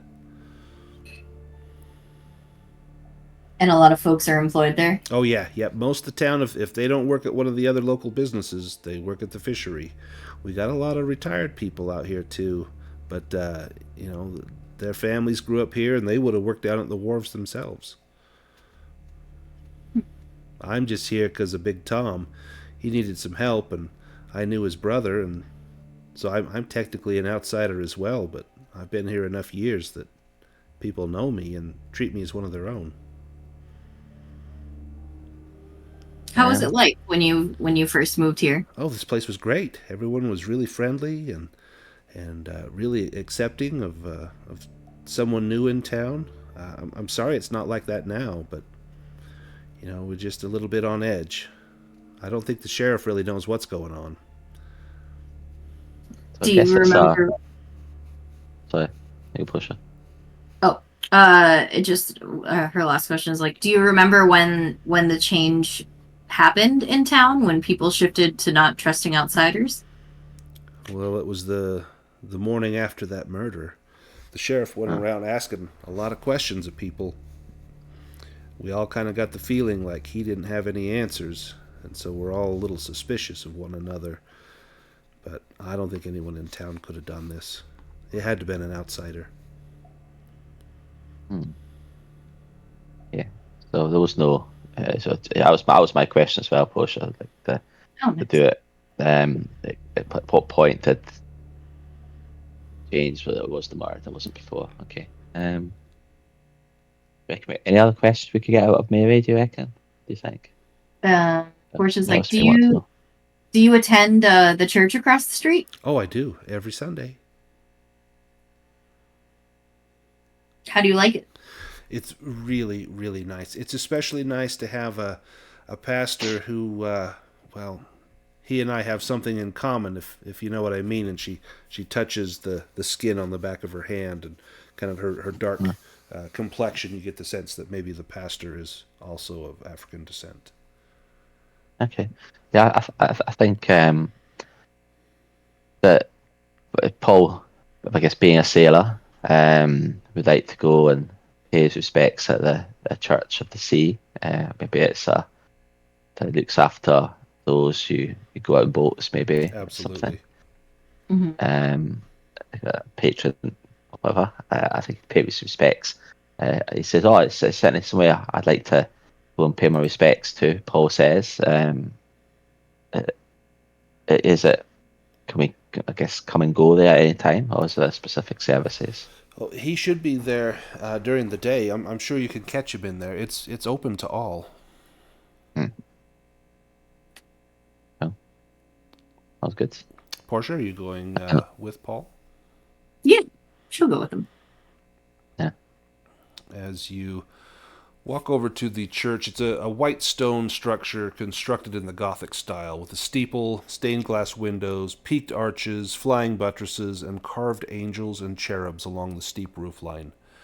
The inside of the church is as grand as the outside, with vaulted ceilings complete with exposed wooden beams, row upon row of pews, a raised sanctuary, and niches set into the outer walls. The altar is covered by a decorative cloth, and a pair of unassuming doors lead from the back of the sanctuary into other parts of the building. There are a few people seated around the church in quiet prayer. A black man in his mid-40s wearing priest's garb walks forward upon seeing you. He has kind eyes and graying black hair. He speaks quietly and holds out a hand in greeting. "Welcome to Our Lady of the Sea. I am Father Nathans. How may I be of assistance?" And I've got a picture of Father Nathans. Very good. I think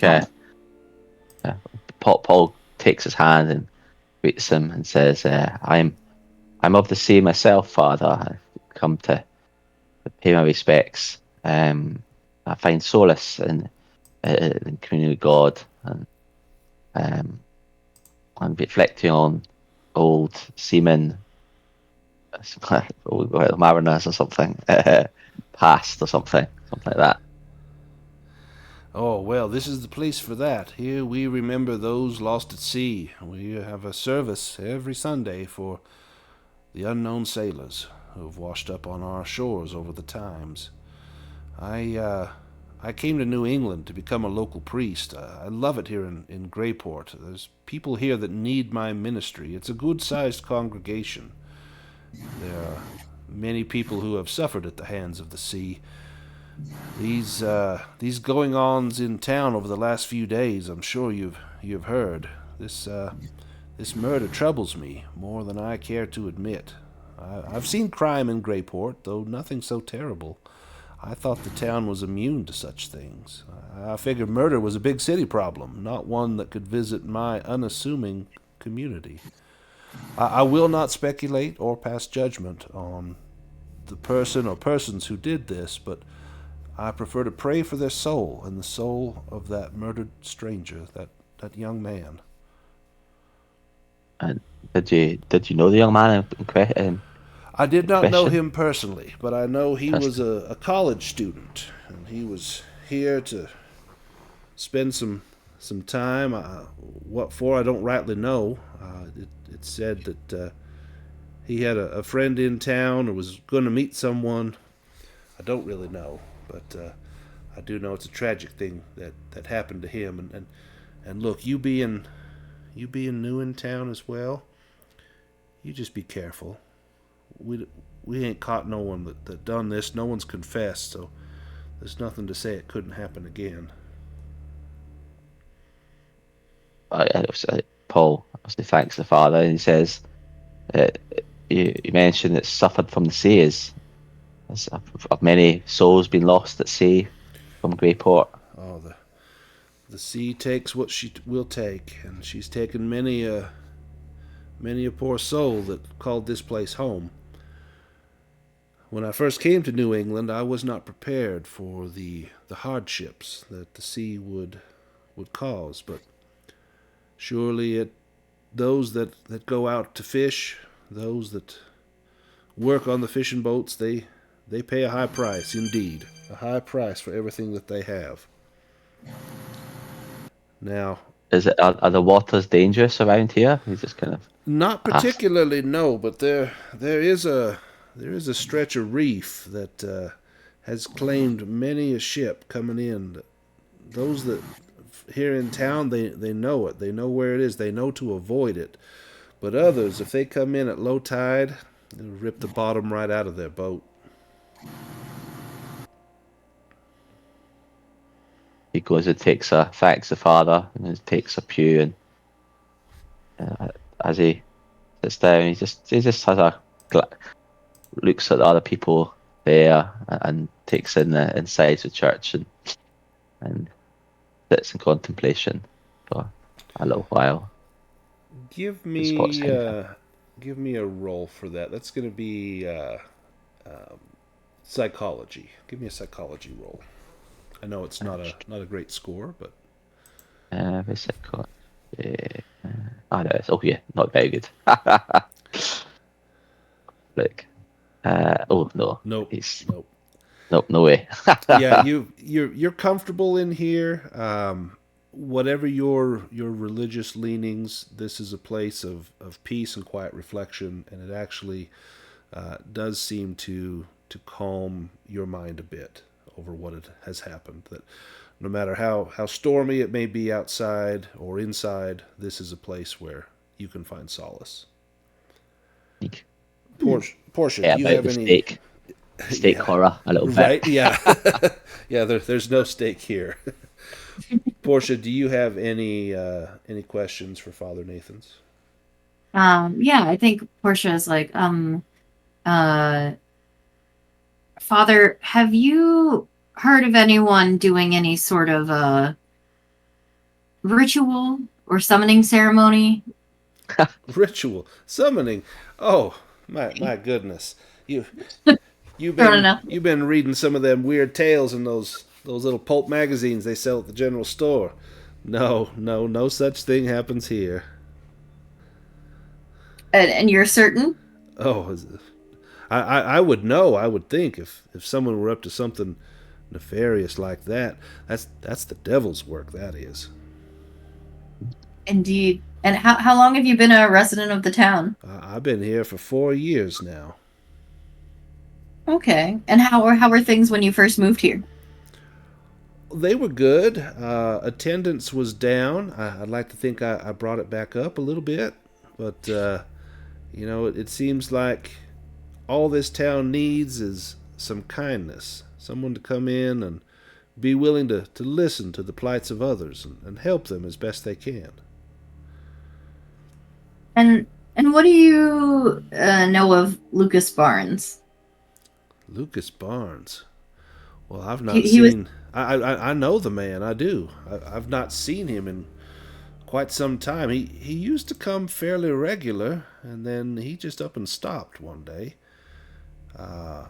He had that friend, the professor.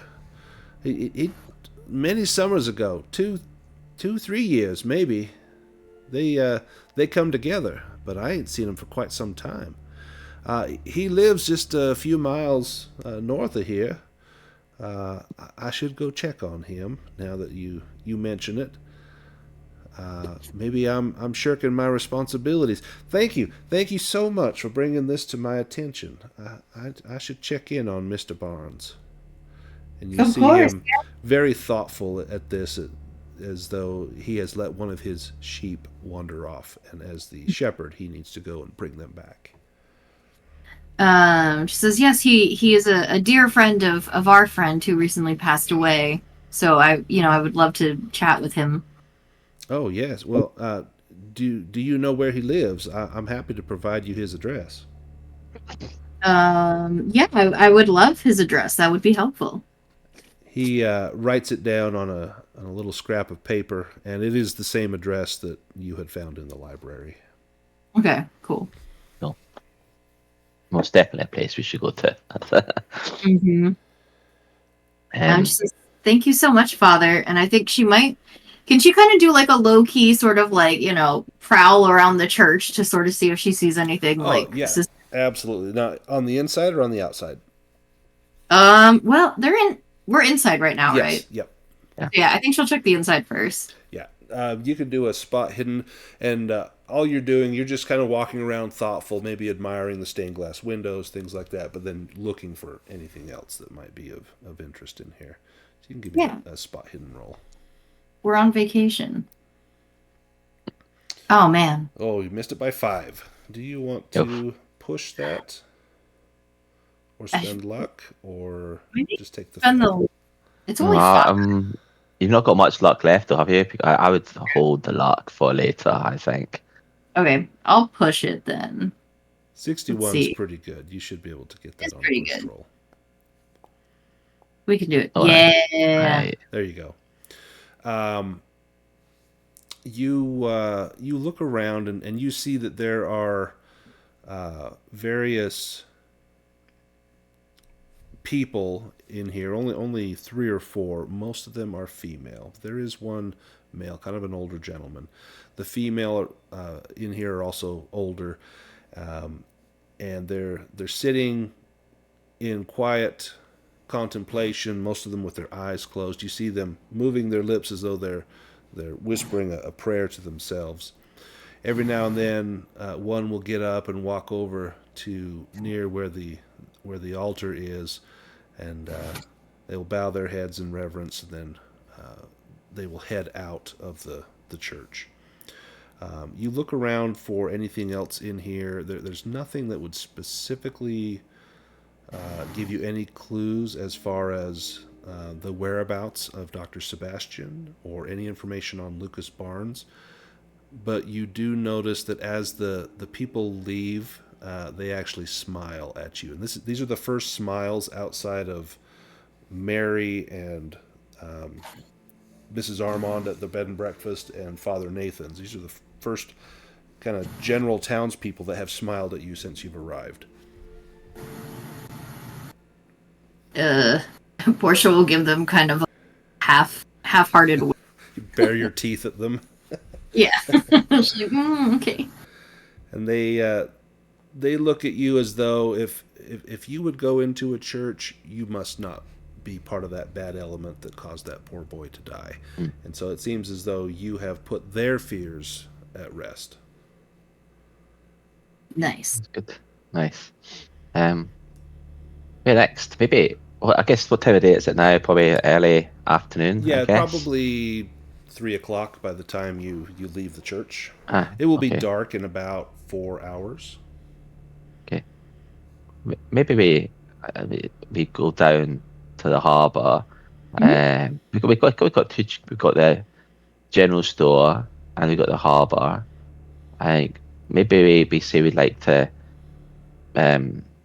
take a little boat out, but not that day because it's too late in the day for that. But maybe we go and inquire about maybe taking a nice leisurely kind of boat journey the next day or something. What do you reckon? Yeah. Snoop about the harbour a little bit. Maybe we do that. As you head off down towards the harbor, you walk past the courthouse. You can see the cannery as well. The wharves,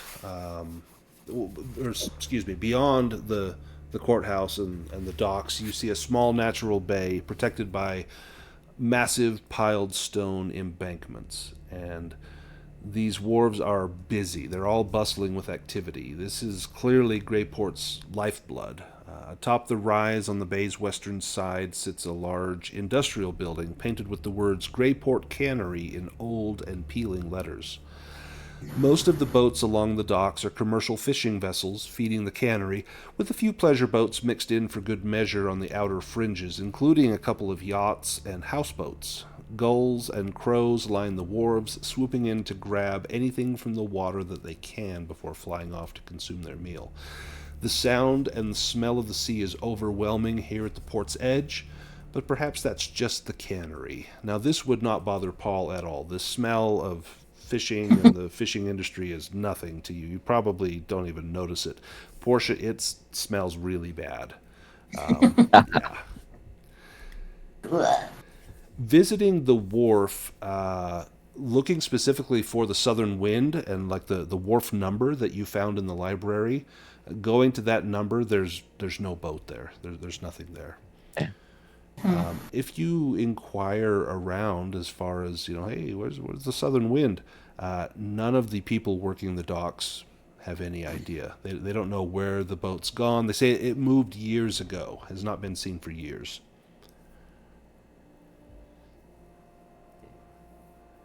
So, obviously the boat came.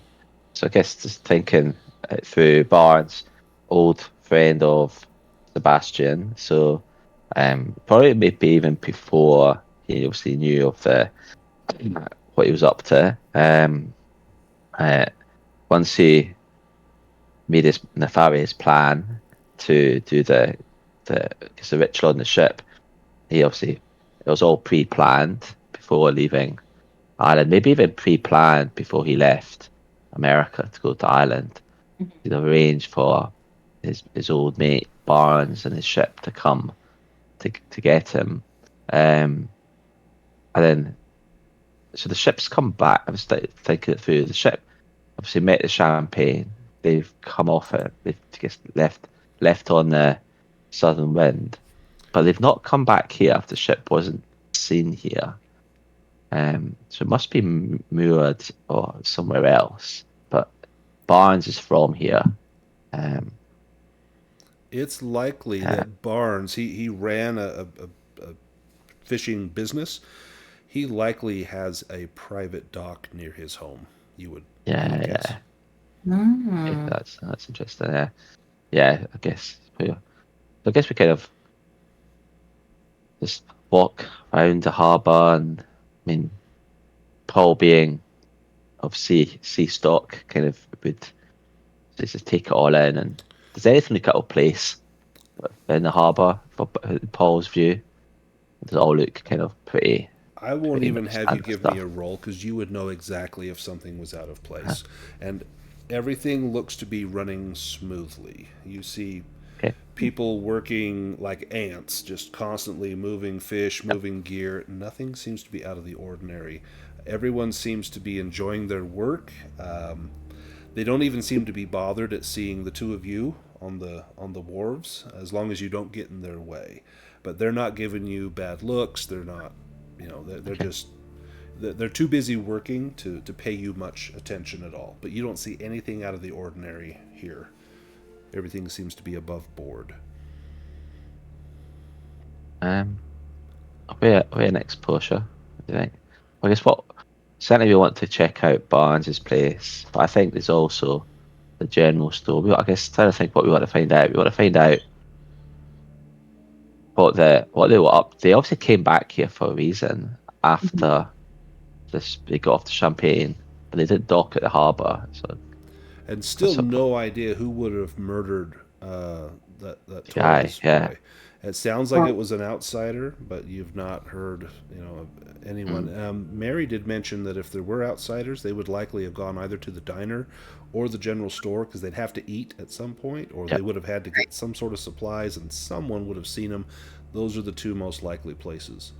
And so that may be your lead as far as to who did this, and particularly since the general store is right near where the murder site happened. Yeah, definitely. I think we. And we it's on take the a walk way back. north anyway, up to Barnes's house. So yeah, Well, so Barnes's house is not on the map here. map, right? Yeah. So, and you would be able to either hire a vehicle, probably in the morning, to go to Barnes's house, or if you can find someone that would take you at night, you may be able to get someone that would take you at night, or hire someone to just drive you and drop you off, kind of thing. Well, we can't miss the pie. Nope, you don't want to miss the pie. definitely not, yeah. You know she would be upset, and word would get around that you don't you don't keep your word, and life would be hell. Yeah. I think we definitely go back. Nothing seems amiss here. I mean, I think we take a slow walk around. We don't dally, but we don't go too fast. We just keep kind of checking out the town. But there's nothing untoward at the wharf or nobody looks suspicious around the warehouses or anything. But I think we walk past, go back to the general store. I think on the way back to the B&B. Perfect. And let's see, where's general store?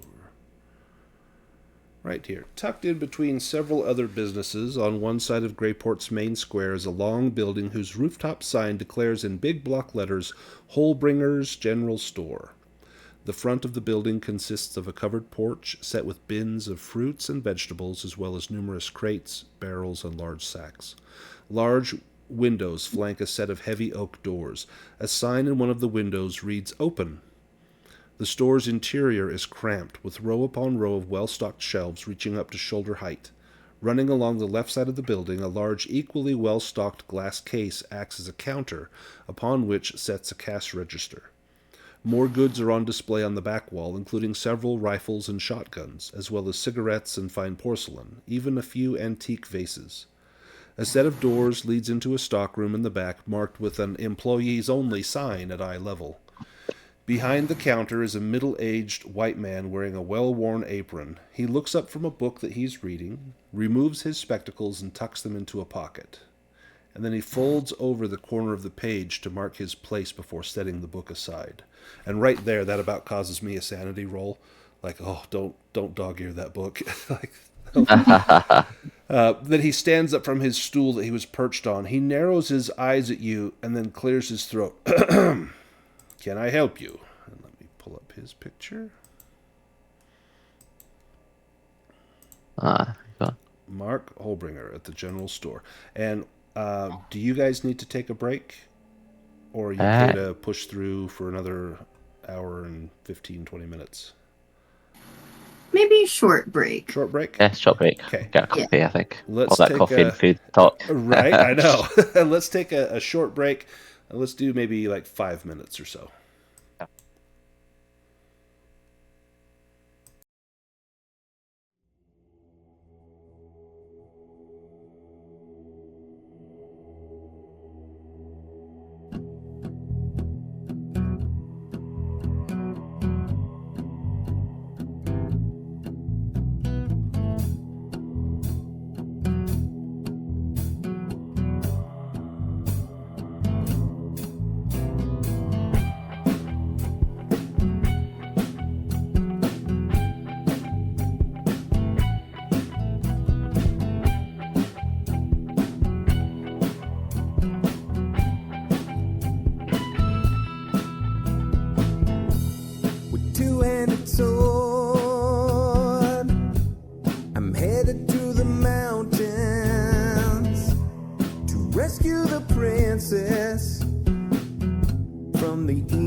Last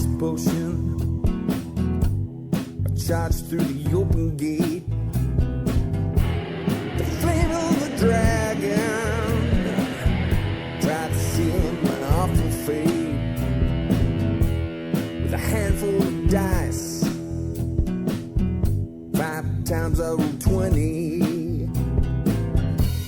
The dragon goes down, the DM bloody. I leave with the princess, a satchel chock full of gold. We head to the tavern, where my mighty tale unfolds.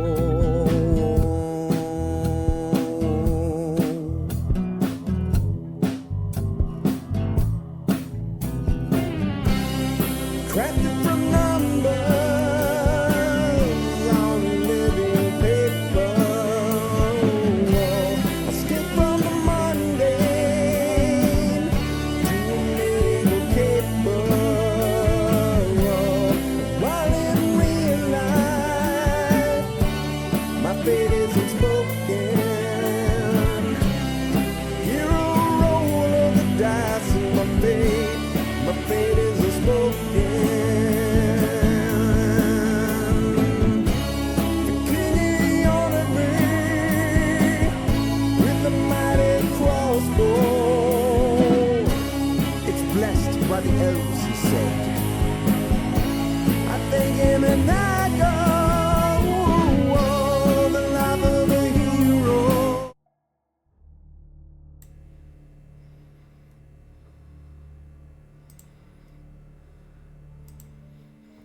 All right, I am back. Are you guys both here? Yeah. Excellent.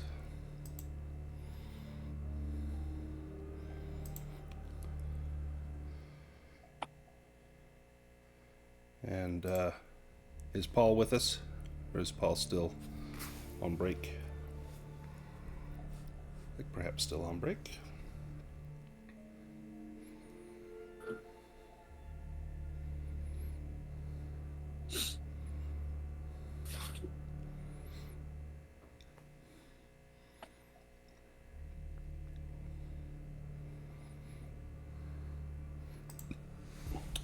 You can't hear me crunching pita chips, can you? Well, I can now that you mention it. No, I can't hear it. Okay. Nope, not at all.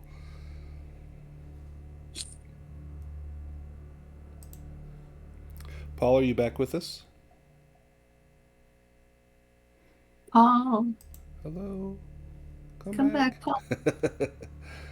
He's vanished. The mystery deepens.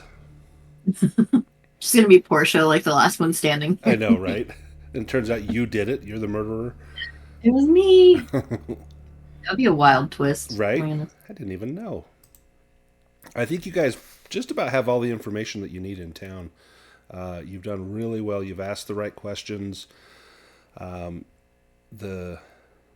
there's still one thing you need to know is like who killed Marcos Right. Torres. But I think you know you've got the big lead and where to go as far as Dr. Sebastian as Lucas Barnes. And so then, here in town, and you don't have to figure out who killed Marco Torres. Technically, you have the information, you can move on. But if that is something that you would want to know, you could kind of probe around that. But otherwise, I think you've gotten what you need out of this part. And this, we should finish this Act 2 today. It's pretty short. It's just a little bit of investigation, kind of following up on what happened to Dr. Sebastian. And then Act 3 is kind of what are we going to do about it sort of thing. So, yeah, you guys have done really well. Yay. Paul, are you back with us? Yeah, I'm back. Excellent. Yeah, cool. All right. So, we have gone into Holbringer's General Store. This store carries basically everything. All small town goods are here, including groceries and miscellaneous gear. I can actually put a listing of what he's got. Let's see if I can get this to work. It looks a bit like Wolverine. Right, he does. He does. Adamantium claws, sir. So yeah. Green. There we go. So then in the chat bar, we'll have Oh, wow. all that he has on offer as well as the costs. Oh wait, how much money do I?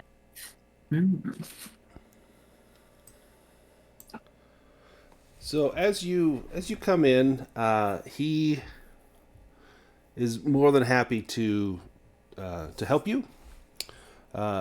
He also asks about what you're doing in town. Pointedly asks, what's your business in town? I think we can stick with our cover story. We are taking some time out from the big city. A friend of ours a friend of ours spoke highly of this place, and we thought we'd come and visit ourselves. And So who was your friend, if I can ask? I'd let Portia say the professor. Oh, Professor Sebastian. Well, I do know him, and if you're friends with him, first of all, my condolences. Second of all, I think you guys are all right. With outsiders, it's different in town. This town jumps to conclusions with little to no evidence and demands immediate justice. But you know the professor. One thing that you should know is that there was some men in town just about a week ago. They came in and bought a weird assortment of things: food, ropes, some candles, some kerosene, and some wood. Besides them being locals, the weirdest thing about them was their accents. English or Welsh or something. I don't know. I've never heard it before. Irish. Yeah, could have been Irish. I asked what they were doing. They said they were repairing their boat. I have since found out that there were no boats docked at the wharves that needed repair. I assume they were lying to me, of course. Did he just say they were locals? Or not locals? No, I asked the locals if they knew of anything, and they said no. No, these men were not locals. Yeah, okay. Was the poor fellow who murdered one of these men? No. This was these men ain't been seen in a couple of days. That kid goes dying. Still ain't seen them men. Sheriff thinks it was those drifters that come through here. And did you happen to see anything around when the... Well, if I could looked out my back window, I probably would have seen it. But no, I didn't see nothing.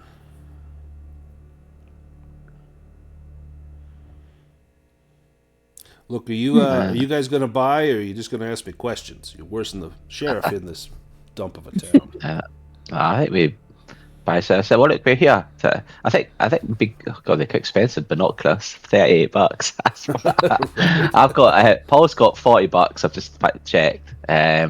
He's already got a shotgun in his bag back at the place, and his wee knife is on his leg. I'm thinking, listening to what they've bought, that sounds like either they're repairing a boat or they are doing some ritually, candles and kerosene and stuff. Sounds ominous, I think. I think we need to check out this place, but what do you reckon, Bush? Right, we have to buy something from here. What's most useful for us? Would you have a little handgun or something yourself, or? Yeah, maybe she'll get a small gun. Let me see where you're at money wise. You've got some cash. You got $38 on you. You could get you like a 32 revolver or a 38 revolver. Sure. Probably hold your own with that. Let me Let me get you a weapon here. And I think as she's buying the gun, she'll say, you said that the men who came in here were trying to repair a boat. Did they say the boat's name? Yeah, they did. What was it? Southern something. Southern Comfort, Southern I think. Wind? Oh, yeah, that's the one. Southern Winds, they said. Oh, interesting. Okay. Paul will buy It's either I think a flashlight or a lantern, maybe. Maybe an electric flashlight or something. Nice. Handy. Binoculars would be good, but it's a lot of money for binoculars. I think he's got $40 altogether. So, I think the shotgun he's got. I think he need more ammunition. He's probably got ammunition already for a shotgun. Yeah, you definitely have some. I don't track ammunition religiously, so as long as it's not gratuitous, you're okay. Yeah. I'm gonna Fire reload your 100 shotgun though. Your shotgun is not loaded. There we go. Let's for sure at least get it loaded. Yeah. And Portia also says, and the fellow who was murdered, did he ever buy anything from your store? Yeah, he did actually. Turns out I had regular deliveries to a certain person in town, and this young man, he comes in to arrange those deliveries, and then one day he stops coming in. Next day he's dead, and someone else he come in and made the same orders. Another college student, and the order increased quite a bit. That second order, I don't know what they needed, but they needed a lot of it. And I guess so. Sounds like good business for you. There, I can't remember my guy's name. Sounds like your shop's doing good business with all these outsiders. Well, it is. I'm the only one in town that can provision anyone. So, fishermen come here, locals come here, anyone coming through, this is where they stop. Anything you need, I can get it, and if I can't get it, you don't need it. So I trying to think of a way to ask the question around who the person in town, so that guy's doing the order for without sounding suspicious. You can give me a roll for that, maybe like a persuade roll. So what's he got? Skills, persuade. Oh, he's not very persuasive. His poor Paul. But you did spend money, so since you spent money here, you can add a bonus die to that. Yeah, he'll need it. He's got a 10. So it'll be not that. Oh, no, 32. Nope. No, not that either. No. I don't think. I'm not pushing it on a 10. That's just silly. Yeah. Are you more persuasive, Portia? Let's see. She can try. Yeah. She's fairly persuasive. And you can add a bonus die as well, because you also spent money here. Yeah, I'm like, she can always slide him some more money. Oh, dear. Oh my goodness. Okay. Do you want to push that? Sure.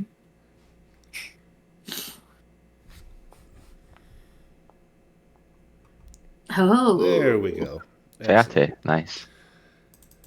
He says, well, I'm not supposed to give out any information on, my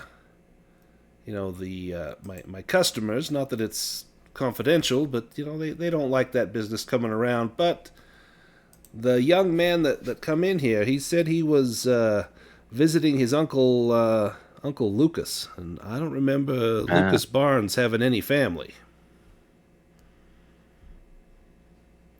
I was all pointing, I think, to Lucas's estate, isn't it? Yeah, Everything's pointing there.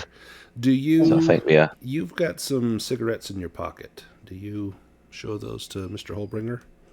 Yeah, it's a good thing. He said, do you sell? Do you sell cigarettes? Yeah, I'm assuming he does. Like, do you have this brand?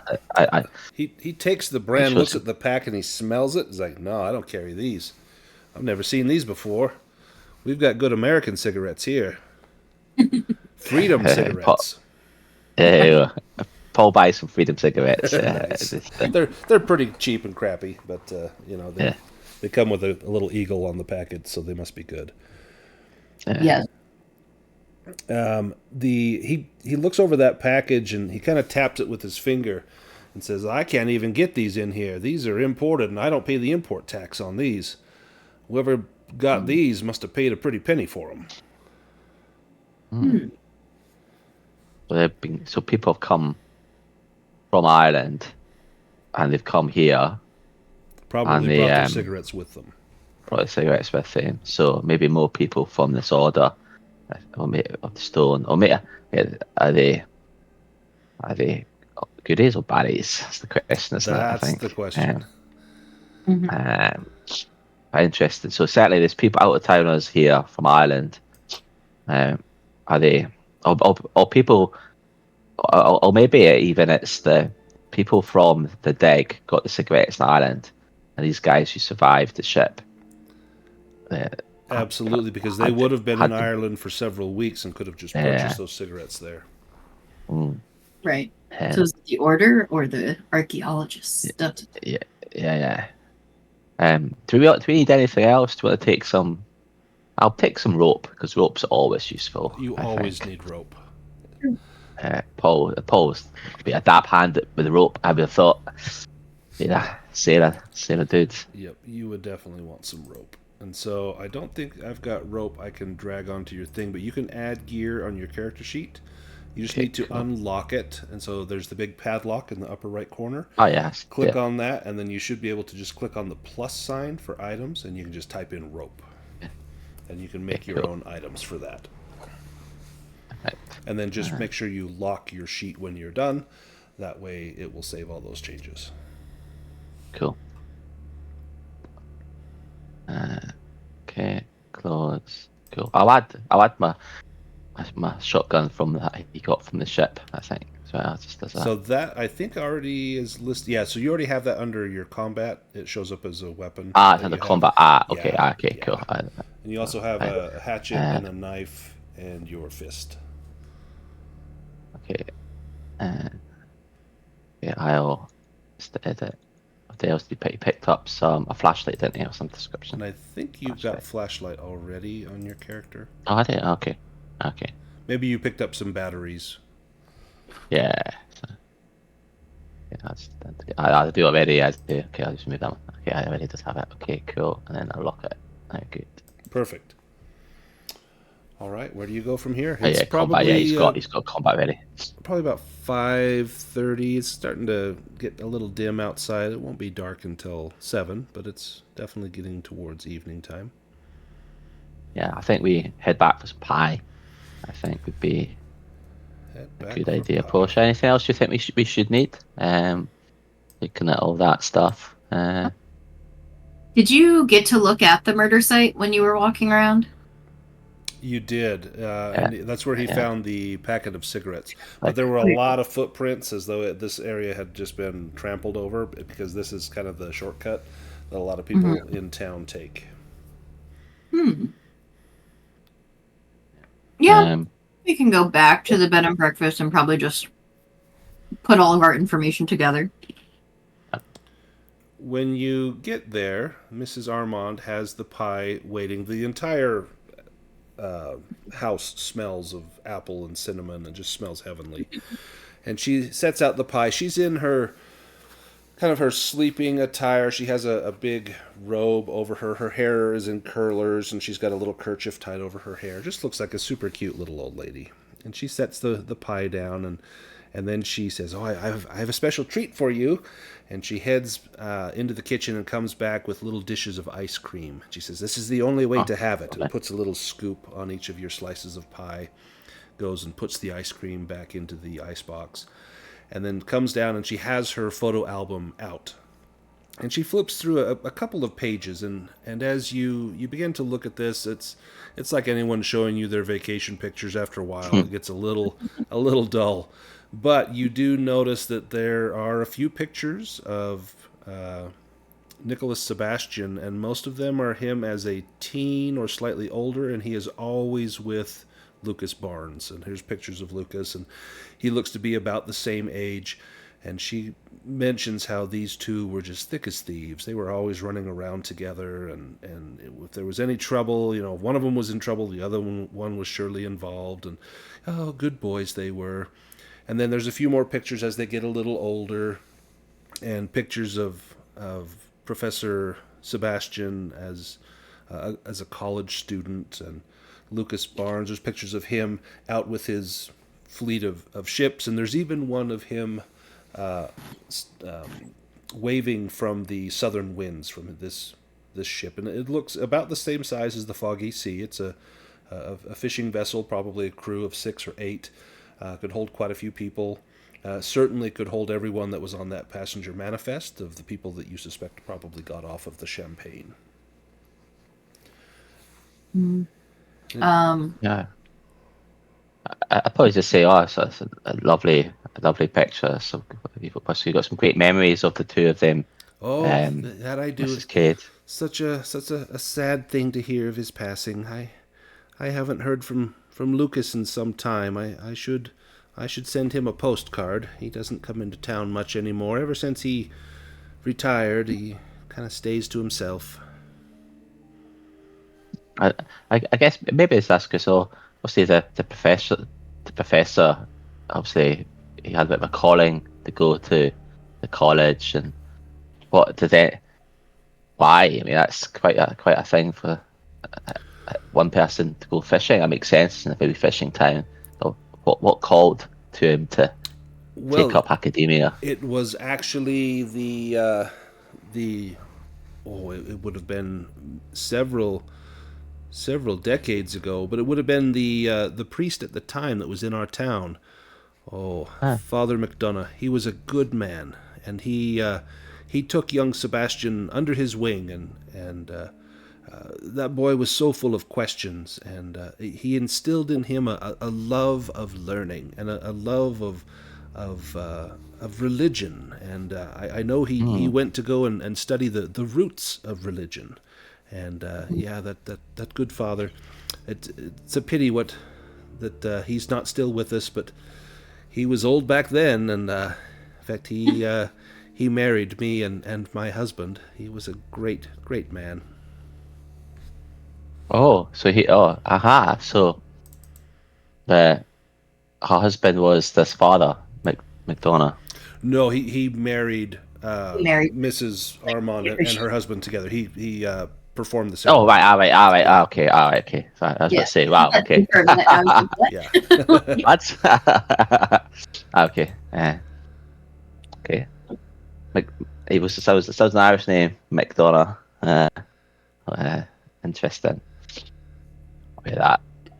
And she has some pictures. In fact, there's a picture of her wedding day, and you can see this religious man, and he is quite tall. He's a little taller than Mrs. Armand and her deceased husband, but he's got a very prominent look on his face. He looks as though sometimes you meet a person and you know right away they just have this force of personality that if they asked you to do something, you would do it. And he has that look as though this is a leader of men, and surely he could be influential in the life of young Nicholas Sebastian.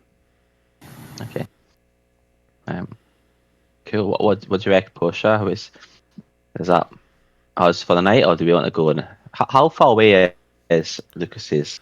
It would be several miles. If you were to walk it, it would probably take you a couple hours to get there and back. You could try and hire a car and either drive it yourself, or you could hire someone to drive you there.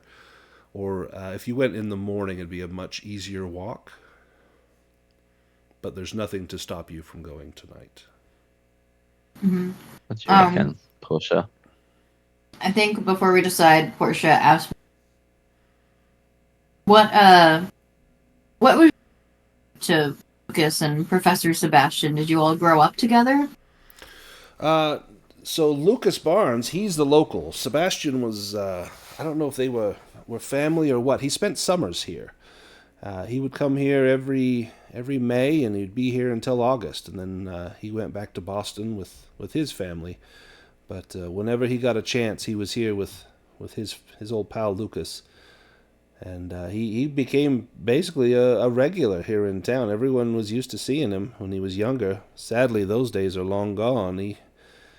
He quit coming a few summers ago, and then I heard what befell him, and just tragic it was. Mm-hmm. Okay. Yeah, I just wasn't sure if there was more to the relationship. Mrs. Armand, would you happen to have a vehicle? Oh, well, I don't drive. My eyes aren't that good. But give me a luck roll. And Paul, you can make this roll to see if she has an old vehicle in a garage that she doesn't use anymore. Okay. Luck 85. Let's give that a shot. Let's see. Yep, makes it. Good. Yes, indeed. She's like, my husband, he had a vehicle. Oh, shoot. No, you guys failed. Darn it. I thought for sure you'd make it. Passed, though. So I show Paul got a 93 and Portia got a 66. Okay. I did too. I saw the 66. Thought, oh yeah, you made it. Yeah. Yeah. Shoot. She's like, I've got an old car in the shed, but I haven't started it in quite some time. It might need a little work. Do you intend to go for a drive, young lovers? Yeah. Damn it! You can't spend luck on the luck test, can you? Nope, I failed you it by 8. And you can't push a luck roll either. No, curses. So you could try and work on that car, be a mechanical repair roll. Yeah, definitely. I think Paul should have his skills. Well, it's not a boat. But he's got mechanical repair of 20. He's like, he says, look, I'm pretty handy. Paul says, and maybe I can, while I'm here, I can do you a favor and help fix up your car. Is Portia going to assist, or what is Portia going to do? Yeah, she can assist. I mean, she's not super helpful. You can hold the flashlight. Yeah, she'll assist. That will give you a bonus die, Paul, on that mechanical repair roll. Right, fingers crossed. Let's give this a go. No. Not by a while. You can push this if you want, but if you fail, there's a negative consequence, like maybe you damage your vehicle more than it already is. Got a bonus on the push, or yes, you would still have a bonus. Yeah. Yep. Well, I've nothing to lose, I guess. Portia. Yeah, it's not your car either. It's not a car, yeah. How do I push it? I just do it again, or is there? If you click on I think it's on your score, and then it will ask if you want to push the dice. So from the little chat screen. Oh, where's that go? It just says two dice, 2 tens dice. How does that work? Sorry, here it is. I didn't look scroll down. Push, there we go. There we go. 19, there we go. Phew. You needed a 20 or less. So just barely. So you feel a wrench slip, and you're like, "Oh, I just stripped that bolt." But it doesn't matter because you got the car working. That's a problem for the next guy. You realize it just needed the spark plugs needed to be cleaned out, clean the points, and get everything kind of in shape. But sure enough, you get it running. It runs a little foul. The gas is old and sour in there, but you get it running, and it's sputtering a little bit. And she comes out and sees what you're doing. And she's like, "Oh, it's just like having my old dear husband back in here. It's good to have a man about the house." And she kind of looks at the two of you. "Oh, I never did have children, but you're welcome to stay any time." And she goes back in the house, and you see her wiping at her eye, little tears at the corners of her eyes. But you've got the vehicle working. Nice. You will probably want to get some fuel for this. Now, they did have some roadside gas stations. There's not one here on the map, but there would be one as you head kind of down the road towards Lucas Barnes' house. There would be a station where you could get gas in here. Yeah, definitely. I think it's good to have a snoop about at night, Portia. What do you think? Especially if people are already kind of suspicious of you, it's better to do it at night when they're less likely to see you. Yep. Right. Let's do it. Let's do it. Yeah. All right. Where Paul takes his duffel bag with the shotgun and everything in it. He going prepared, I think. I will. Going for a night. We just say to the old lady, we're just going for a nice sort of romantic drive before settling in for the night, type of thing. She kind of holds up her finger and says, "Wait here," and she runs back in the house. She comes out with a bottle of wine and 2 wine glasses. Oh, lovely. And hands Lovely. them to you. Nice picnic. And Lovely. says, We thank you very much. "Just be back before midnight. I will lock the door at midnight if you're not back." And a good husband would have his wife back before midnight. Nothing scandalous. Good. Yes, and you get the sense he's speaking to you as though he's speaking to, as she is speaking to her own son, as though she were giving him instructions. Oh, She's very maternal with you. I hope she's not Very evil. good. Yeah. Exactly. Cool. As you begin to pull out and drive down the road, this is always a fun part. Give me a drive auto roll. Oh God. Okay. Oh boy. He has a 20. That's Nice. right. Okay. Good. How good is he at driving? Oh, you got it. 13. Wow. He just slips it in it quite easy. You That's nice make and it smooth. down to the fuel station, and there is kind of an older man there. He's got a light still lit. You see him kind of looks as though he's getting ready to lock up for the night. But as you pull in, he looks at you and unlocks the door and comes out and offers to help put some fuel in the car. And he asks, "Isn't this Miss Armand's car? I haven't seen this thing in years." Do you lie or do you say it's her car? Well, I was staying at the guest house, and she's graciously allowed us to borrow the car if she's going off. Oh, she Oh. must really be taken with you. She doesn't let anyone drive this. This was her poor dear husband's car, and the fact that she's letting you drive it, she must like you a lot, mister. And as he puts gas in, he says, "Wait one moment. I'll go in and get your bill." And he walks back into the shop. Portia, give me a spot hidden roll. Ooh. Uh-uh.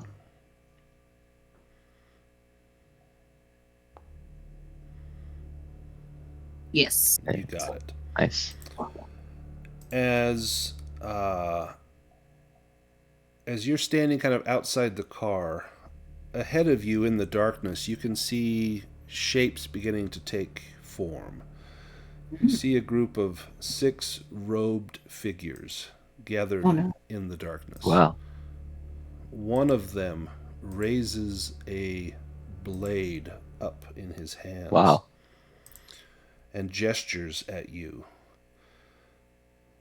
You see these figures now, they have strange symbols embroidered along the hems of their robes. A noise from behind you alerts you to the presence of 3 more as one steps into the gas station and 2 stand near the door. Oh boy. One of the figures in front of you, the one holding the knife, speaks in a refined but distinct Irish accent.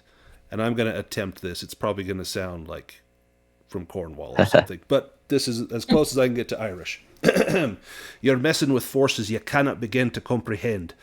Turn away from your current course unless you want to suffer the same fate as all those aboard the SS Champagne." What do you say, Portia? Oh man. I think she just says, what? You killed all those people on that ship. If you think we're responsible for the killing of them people, then you don't know anything. You're in over your heads if you think that me and my associates had anything to do with liberating one of the beasts of the urn. Well, then help us instead of being really creepy. It is best that you stay out of the way. This is an old conflict. Older than you, older than this very country that we stand in. We will take care of things. Just stay out of our way. I don't think we can do that. Ooh, give me... This is going to be either persuade or intimidate. Ooh. Do you have anything, any knowledge or anything you want to say that might give you a bonus die on this? The order. What was that, Paul? The order of the stone, they must be part of the order. So you drop that in. Oh yeah. If you if you go mention ahead. the order, do you mention anything specific about the order? I think I mentioned, what was her name? Michelle? Uh-huh. Michelle. Yeah, I think, Portia is just like, well, Michelle from Michelle from the Order of the Stone. Did she say we were members? I don't remember. No, she Like- did, Yeah, I she think did she not said say that. you were members, but she said that it could be in your future, that it could be something that you could become part of because of the work you had already done. Right.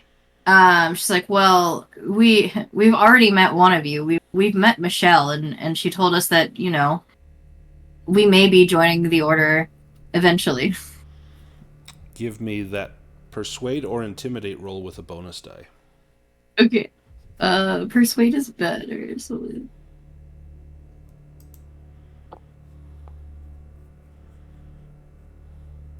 Yes, Got it. Michelle. You got it. Nice. He pulls back his hood, and you see a shock of red hair. You know Michelle. You're the ones that she told me about then. Oh, I thought you were local law enforcement or do-gooders. I am Tobias O'Shaughnessy, Michelle's brother. Me and my compatriots are members of an ancient secret society known as the Order of the Stone. We work to prevent the summoning of Agran Talon Soth, the creature trapped within 3 urns. I can confirm with you that what you did was a great boon to our organization. Did Michelle, Nice. did she give you anything? And he kind of looks at you curiously. Did she? Did she she give was you a spell, anything? didn't she? Yeah. I do not remember. Yeah, you You have a could say. fragment of a scroll. Yeah. Oh, the thing that cast the spell. Yes, yes. As you mention Okay, that, okay. he says, I can add to your knowledge. And he is going to give you something else. Yeah. Excellent. Let me put it onto your character sheet. This is the second fragment of the Scroll of Zyvon. If you go to your gear and cache, it will show up under books. Mm-hmm. And then you can click on the let's see, is it right click? Double click. If you double click on the second fragment, then it will pull up a smaller window and it will have initial reading if you want to scan through the fragment. This piece of scroll is written on parchment and illuminated like similar religious texts at the time. It looks very much like the other piece that you found. So to do a reading, you have to succeed on your languages roll, which you did. And you will suffer sanity for this, and you're going to suffer 7 points of sanity. Oh gosh. No. Well, that's Wow. there goes. I'm going to reduce that because I don't I don't want you going bonkers already. We're going to make that 4, so you lose 4 points. Okay, cool. So that will not trigger temporary insanity, and you are not yet at your daily limit. Mm-hmm. So this second scroll fragment reveals more about the Druid's mission to protect the world against Agran Talon Soth. Having learned that the creature was susceptible to fire, the Druids devised a spell to combat it using magical flames, as detailed within the scroll. Yet they soon learned that while fire could destroy the monster's physical forms, it did not destroy its fundamental essences, meaning those who knew the summoning ritual could reconstruct the creature at the next new moon. Thus, destroying the physical body was only a temporary solution. A more permanent one was required, and immediately you wonder if Agran died at the bottom of the sea, or if he can be brought back. Mm-hmm. Now, there are spells in here. There is a spell called Call Forth a Howling Fire, I'm going to put that on your character sheet. It will let me drag and drop. Well, I'll do it from here. Call Forth a Howling Fire is this magical fire spell that you'll be able to learn. And then there is also Thine Skin Be as Beast Hide, another spell. So Call Forth a Howling Fire produces magical flames. Thine Skin Be as Beast Hide grants protection against physical attack. You spend magic points and add basically armor against non-magical attacks. And so it's like a magical armor. The spell is originally called Flesh Ward, but I like to come up with kind of creative names for the spells. Nice. So in order to cast any of these for the first time, you have to make a power roll. And normally you need a hard success to get that. So the first time you cast these, you'll have to make a roll to cast them. Otherwise, you'll be able to cast them anytime. To do Thine Skin Be as Beast Hide, that one will cost you, it doesn't cost you hit points or power points, it will cost you sanity points to cast that, and it does cost you magic points. To cast the fire spell, Call Forth a Howling Fire, that one does not cost you sanity points, it only costs you magic points. So you could freely do that one without driving yourself mad. The other one takes a little from you as you summon that armor to protect you or someone else. But now you have these spells at your disposal. And Tobias, he says it's good to have allies with us, and we will definitely be in touch. We are on our way to get out of this town. You see, we had to take out one of the summoners, a young student named Marco Torres. We were hoping that he would lead us to Sebastian, but so far he has not. We are going to go and meet with others of our order tonight, but perhaps tomorrow we can get back together and we can decide where to go from here. So we will let you continue on your journey. We will pay for your fuel. Just leave now and everything will be fine. And you see him direct the others back towards the gas station. That's good. Free petrol. Also, winner. That's always free is always good. I think Paul, I guess, comes up to Michelle as Portia, and I guess he's caught the end of that exchange. Do we tell him? Do you reckon? Do we tell him about Lucas, his estate, at this point? Do you think, Portia?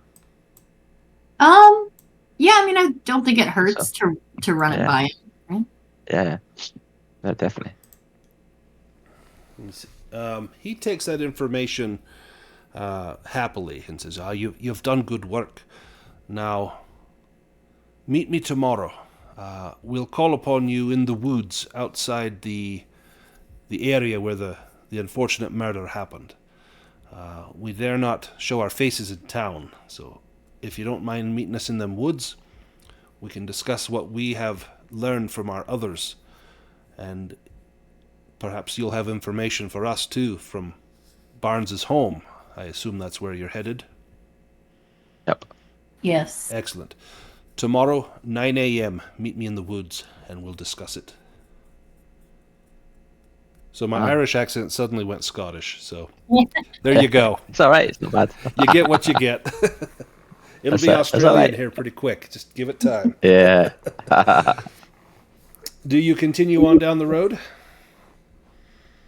Yeah, I think we scope out. At least we scope out outside of it, and I'll see what.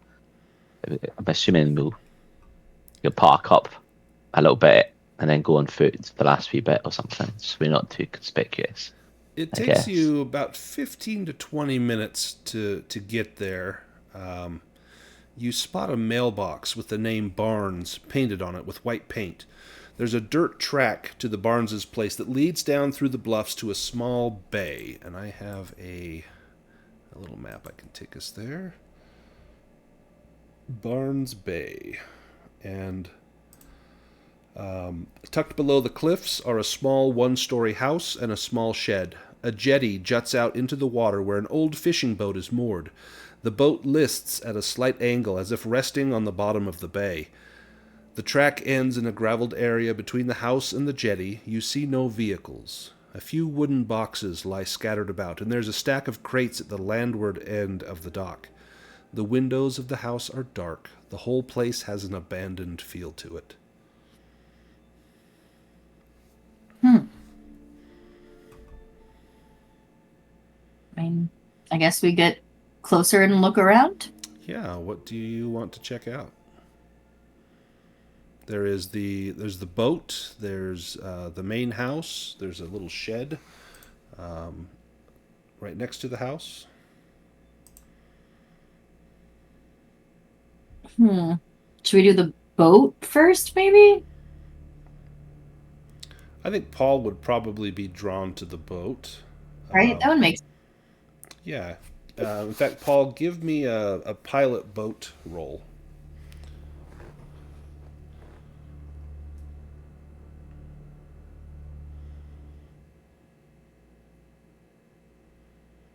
Did Paul go away? Uh-oh. Is Paul here? Paul? Did we lose Paul? Oh no. Oh no, he just dropped.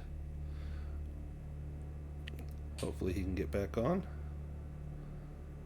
Oh, he's typing.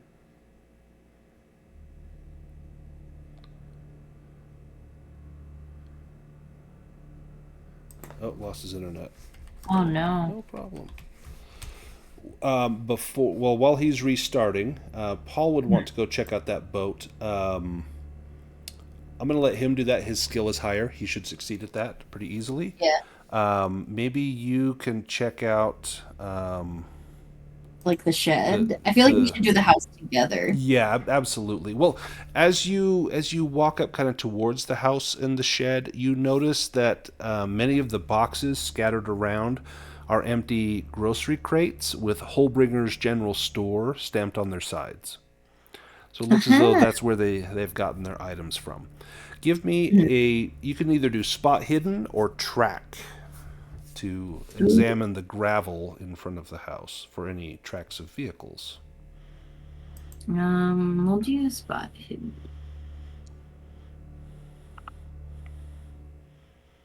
Oh. Do you want to push that? Yeah. There's one.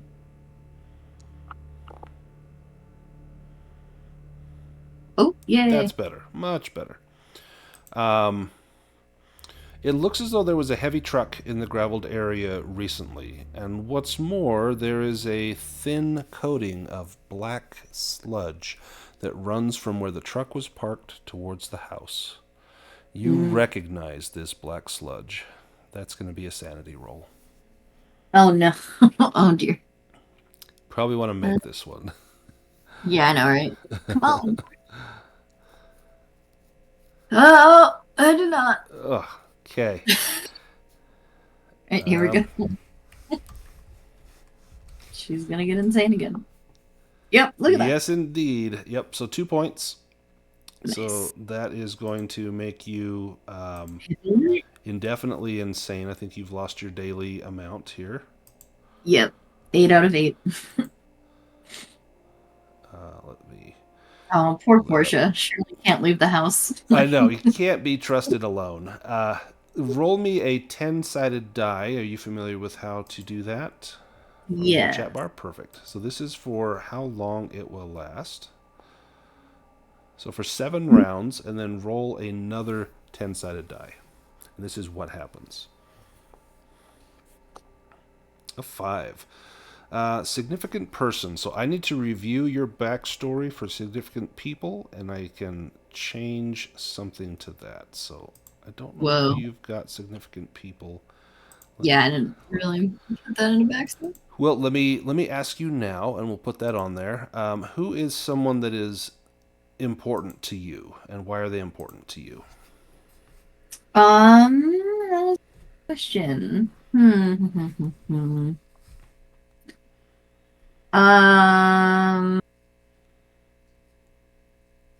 could I use the cousin that died on the Yeah. ship? So Frederick Yeah. Green? I think it was Yeah. Frederick. I think she, didn't grow up with any siblings, so he was probably the closest thing she had, like, to a sibling. Um, and yeah, I think, they did kind of the sibling thing where you, like, get on each other's nerves, but ultimately, like, if someone is, like, being mean to the other person, like, they have each other's back. So that's how things were for you until you saw this little streak of sludge here, and you were reminded of the events on that ship. And so he was like a sibling to you, but now you know that he was a sneak. He he stole something from me. I had forgotten about it,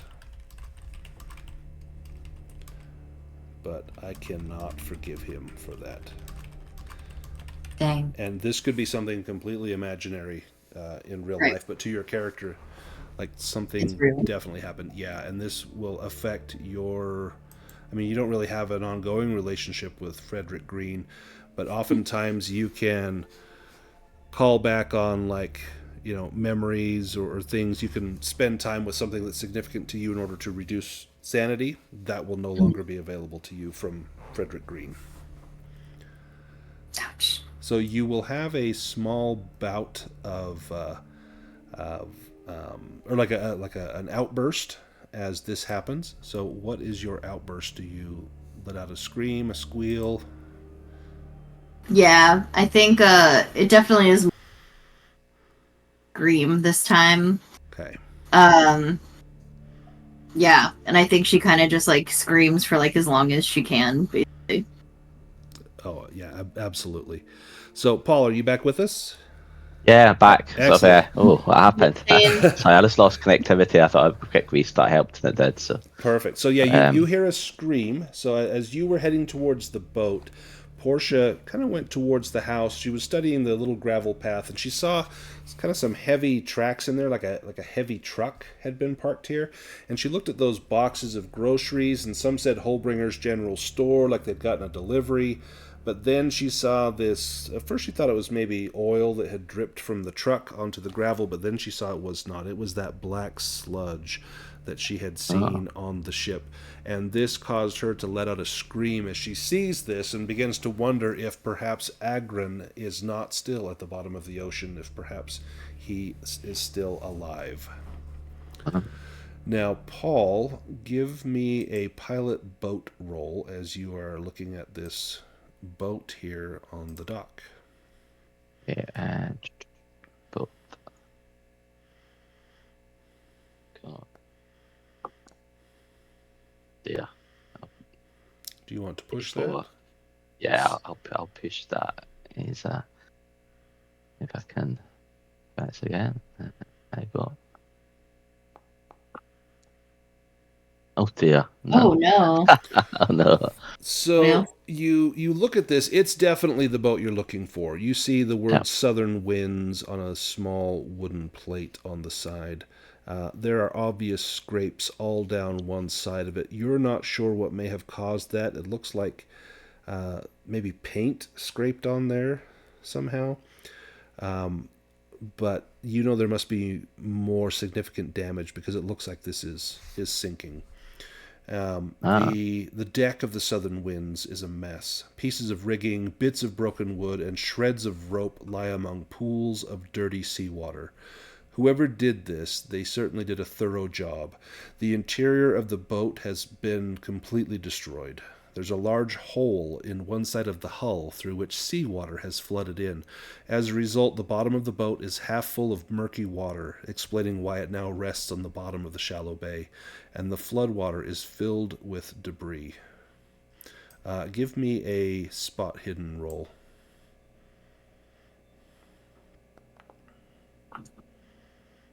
Or I'm quite far away from that 14. Do you push it?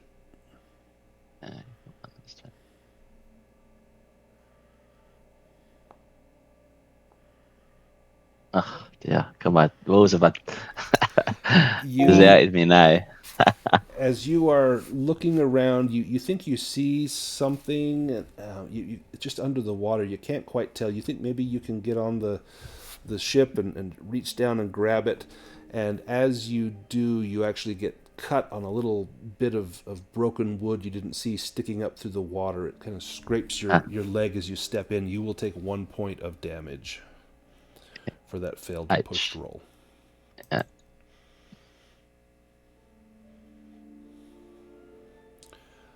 Other than that, when you get that little piece of debris, it looked as though it may have been something important. You're not sure. It looks like maybe a piece of foam floating in here, like a little square of foam.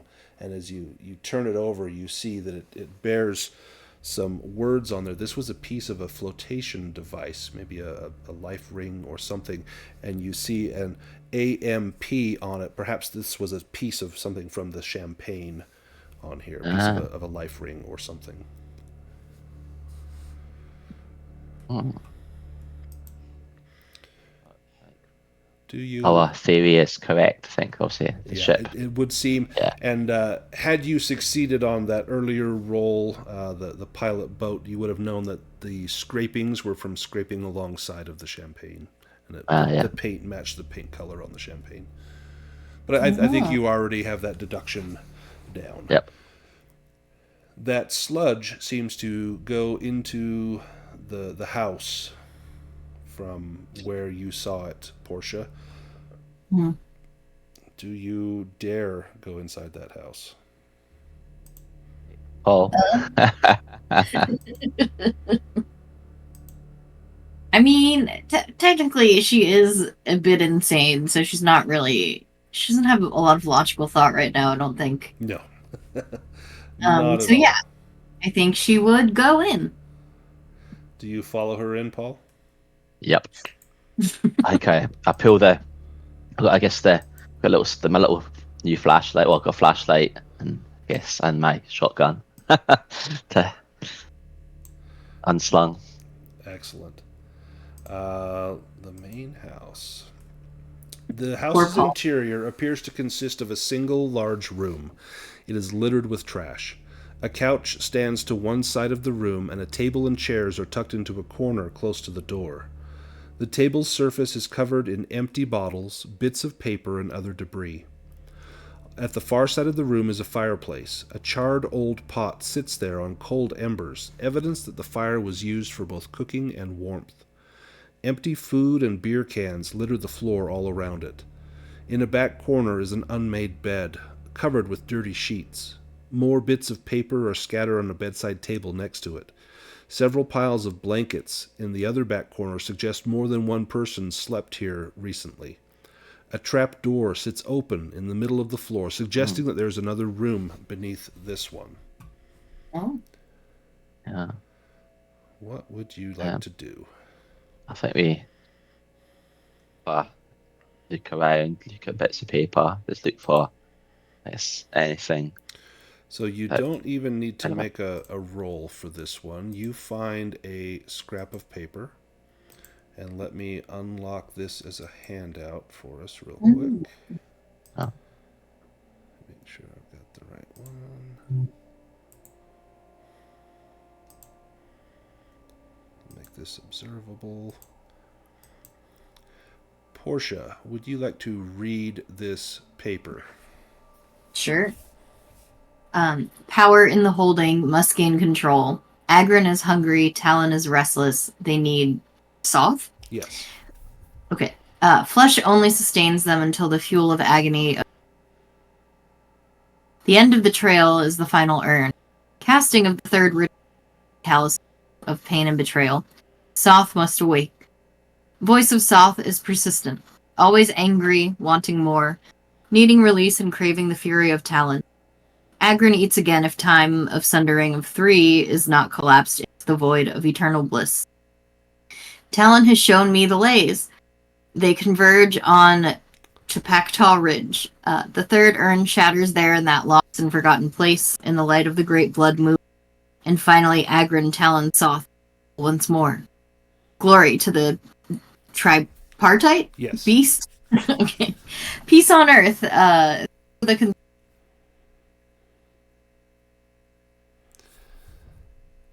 So this sounds like the other letter that was found on the champagne. It sounds as though whoever wrote this likely wrote the other letter. It's the ravings of a madman, for sure. Oh dear. Making just reading three urns, three parts of the beast. Kind of trying to think back to the ritual on the ship. Were all three urns broken? I guess No, there was only one that was broken. You only found so the remains two of must one be- urn. Right, okay. So The other two are missing. yeah, they've obviously we did one on the ship, released one part. Another part has probably been released, and a third piece come, I guess.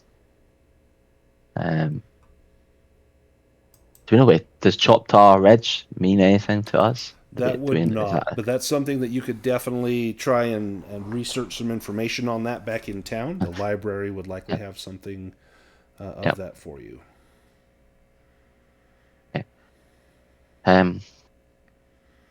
So it sounds like there's three parts to this beast. One is, I guess, is we could be defeated, bound, but then maybe it's now since died and now can be resummoned, I guess. The second piece seems, is out. I think, the Great Blood Moon. Do we know that if that's coming up? Is that anything in the papers to say? So we had a blood moon here. Give me it was a blood moon just like 2 days ago. so Portia could dun dun dun. Portia could give me an astronomy roll. I think you have science astronomy as a skill. Yes, I do. It's not that great of a skill, but maybe we'll build it up. No, we won't. Nope. Not today. You know that the blood moon is often a lunar eclipse when the shadow of the Earth is cast over the surface of the moon, causing it to appear red, and that only occurs when there is a full moon. And you know that there was a full moon, just probably yesterday or the day before, so probably in about 4 weeks there would be another full moon. And you don't know if there's a lunar eclipse that just happened or will be happening, but that is likely what is referenced by the term blood moon. You know that where it mentions that Talon has shown him the lays, that refers to ley lines, which would be a part of occultism, lines of power on the earth where magic is said to flourish, and wherever they cross, those intersections are key points, and perhaps he's going somewhere where those ley lines intersect, and that could be that Choctaw Ridge. Makes sense. Very part of old Earth, old Albion mythology. Sorry, that you broke up on me. What was that? Ley lines very much part of old. Old myths and old legends. And as an occultist, Portia, you would know that they are not just myth and legend, but that they are said to be real things. Yeah. I mean, Portia's like, well, this is definitely something to ask our new friends at the Order about. Definitely. Do you go? Is there anything in the shed? Well, you can't get to the shed from here. There is that open trap door in the center of the room, or you can go out and investigate the shed. I think we check the shed first before we go down. Maybe definitely go down the trap door. That's a good thing to say. Again, clearly that's be something we do. But let's have a shed first. Nosy in the shed. Nestled against the side of the house, the shed is old, weather-beaten, and full of tools, lengths of rope, and assorted fishing equipment. You notice that there are a few fresh-looking metal and wood shavings on the workbench and the floor, signs that someone was working in here quite recently. But other than that, there's very little of interest in the shed. Okay. So it is then. And it's nothing up in between the blankets or anything, and we have a good shuffle around. Yeah, you Nudging dig through things with everything. That your spot hidden to kind of check everything would. The only thing of interest Yeah. that it pulled up was that note. Everything else, there's a lot of trash in here. Yeah. These people did not. They were not clean or did not care for themselves well at all. Okay. Maybe I'll get some tape from the shed and tape my flashlight to the top front of the shotgun. Perfect. Absolutely. So That way you can turn it hold on it with and both hands. correct. It's like you turn it on and peer down in the trapdoor with the shotgun. Now, Portia, do you have your pistol out? Yeah.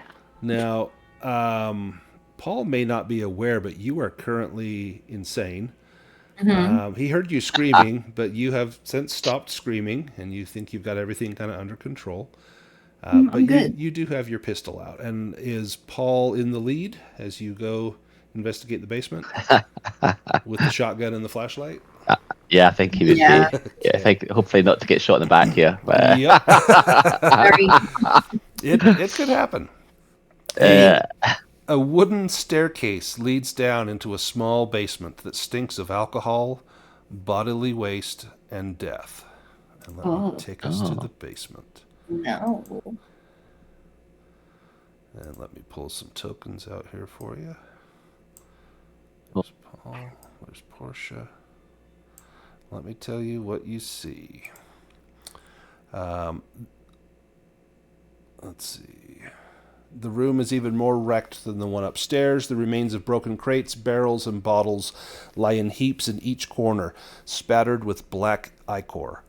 The rest of the room has been cleared out. A huge, familiar-looking symbol fills the floor's center, surrounded by the trampled remains of candles and ritual paraphernalia. A hideous sight completes the tableau. Strung from chains from the ceiling above the bloody sigil is the naked body of a man in his 60s. His stomach has been ripped open, and his intestines lie beneath him on the floor in a pool of blood. The remains of a smashed urn lie among them. Oh no. Witnessing this corpse will require a sanity roll from both of you. Oil. Oh, makes it. Perfect. And what about... Oh. Nice. You both make it. Making it you will lose 1 point of sanity, which is no big deal for Paul, but for Portia, that triggers another bout of madness. Because you are, again, indefinitely insane. So, Portia, roll a d10 for me. This is going to be how long this lasts, and then another d10. So for 5 rounds, and then another d10 is for what happens. I'm going off the table here. 9 is, okay. Could have been worse. Could have been violence, and it wasn't. Yay. Phobia. So you gain a new phobia. Even if the source of the phobia is not present, you imagine it's there for the next 5 rounds. So what sort of fear do you think that Portia would add to her life's richness at this point? Oh gosh. You already have a fear of black cats and a fear of boats. What new phobia? She's so scared now. Meat. I think she's gonna become a vegetarian. Ooh, Oh, I nice. like that. Nice. Yeah. Fear of meat. Excellent. So the smell, the sight of meat, all of this is abhorrent to you. As you see this man hung up like a trussed animal. Paul, give me an intelligence roll.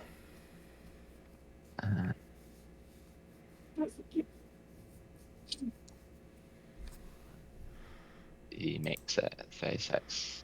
So you've seen pictures of Lucas Barnes as a younger man. This looks like Lucas Barnes. Yeah, I thought. And another urn there. It may be too late. Yeah, so it looks like the second urn has been opened. What do you do? I guess we just kind of just walk around to see if we can see anything else. But clearly, what's happened, he has been and gone. I think. Paul, give me a spot hidden roll as you kind of look around the room.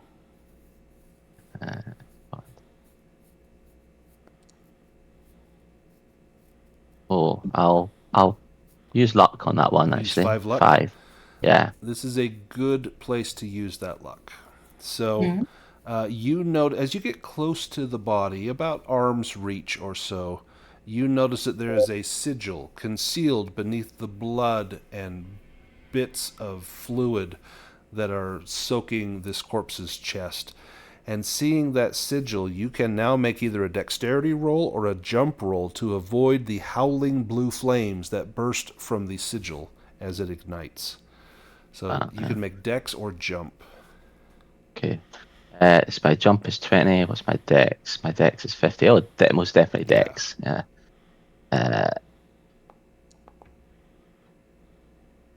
Oof.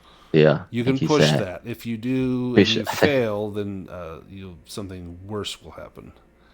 I think he has to push it. I think you have to, yeah. Come on. Oh, makes it. There we go. So you leap away as blue flames burst from the sigil.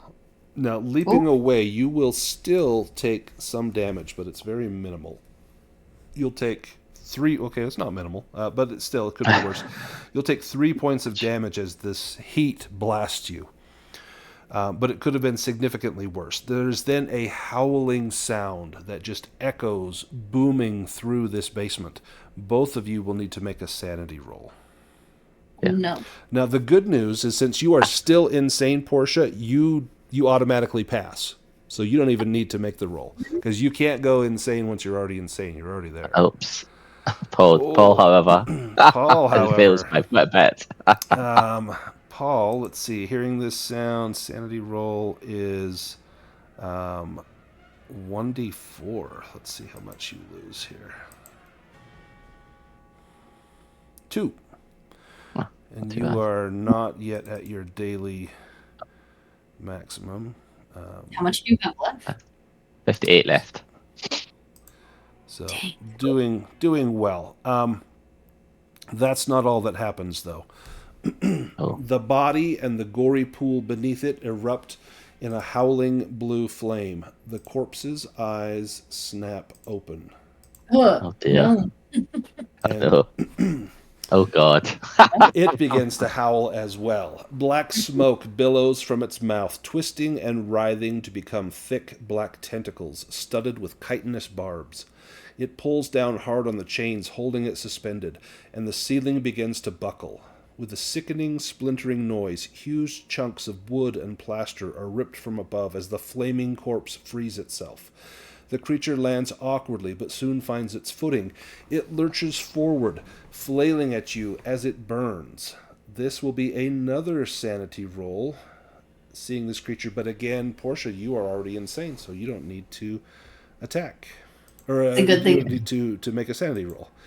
Sometimes it has its benefits. Yep. Yeah, you would have already been out.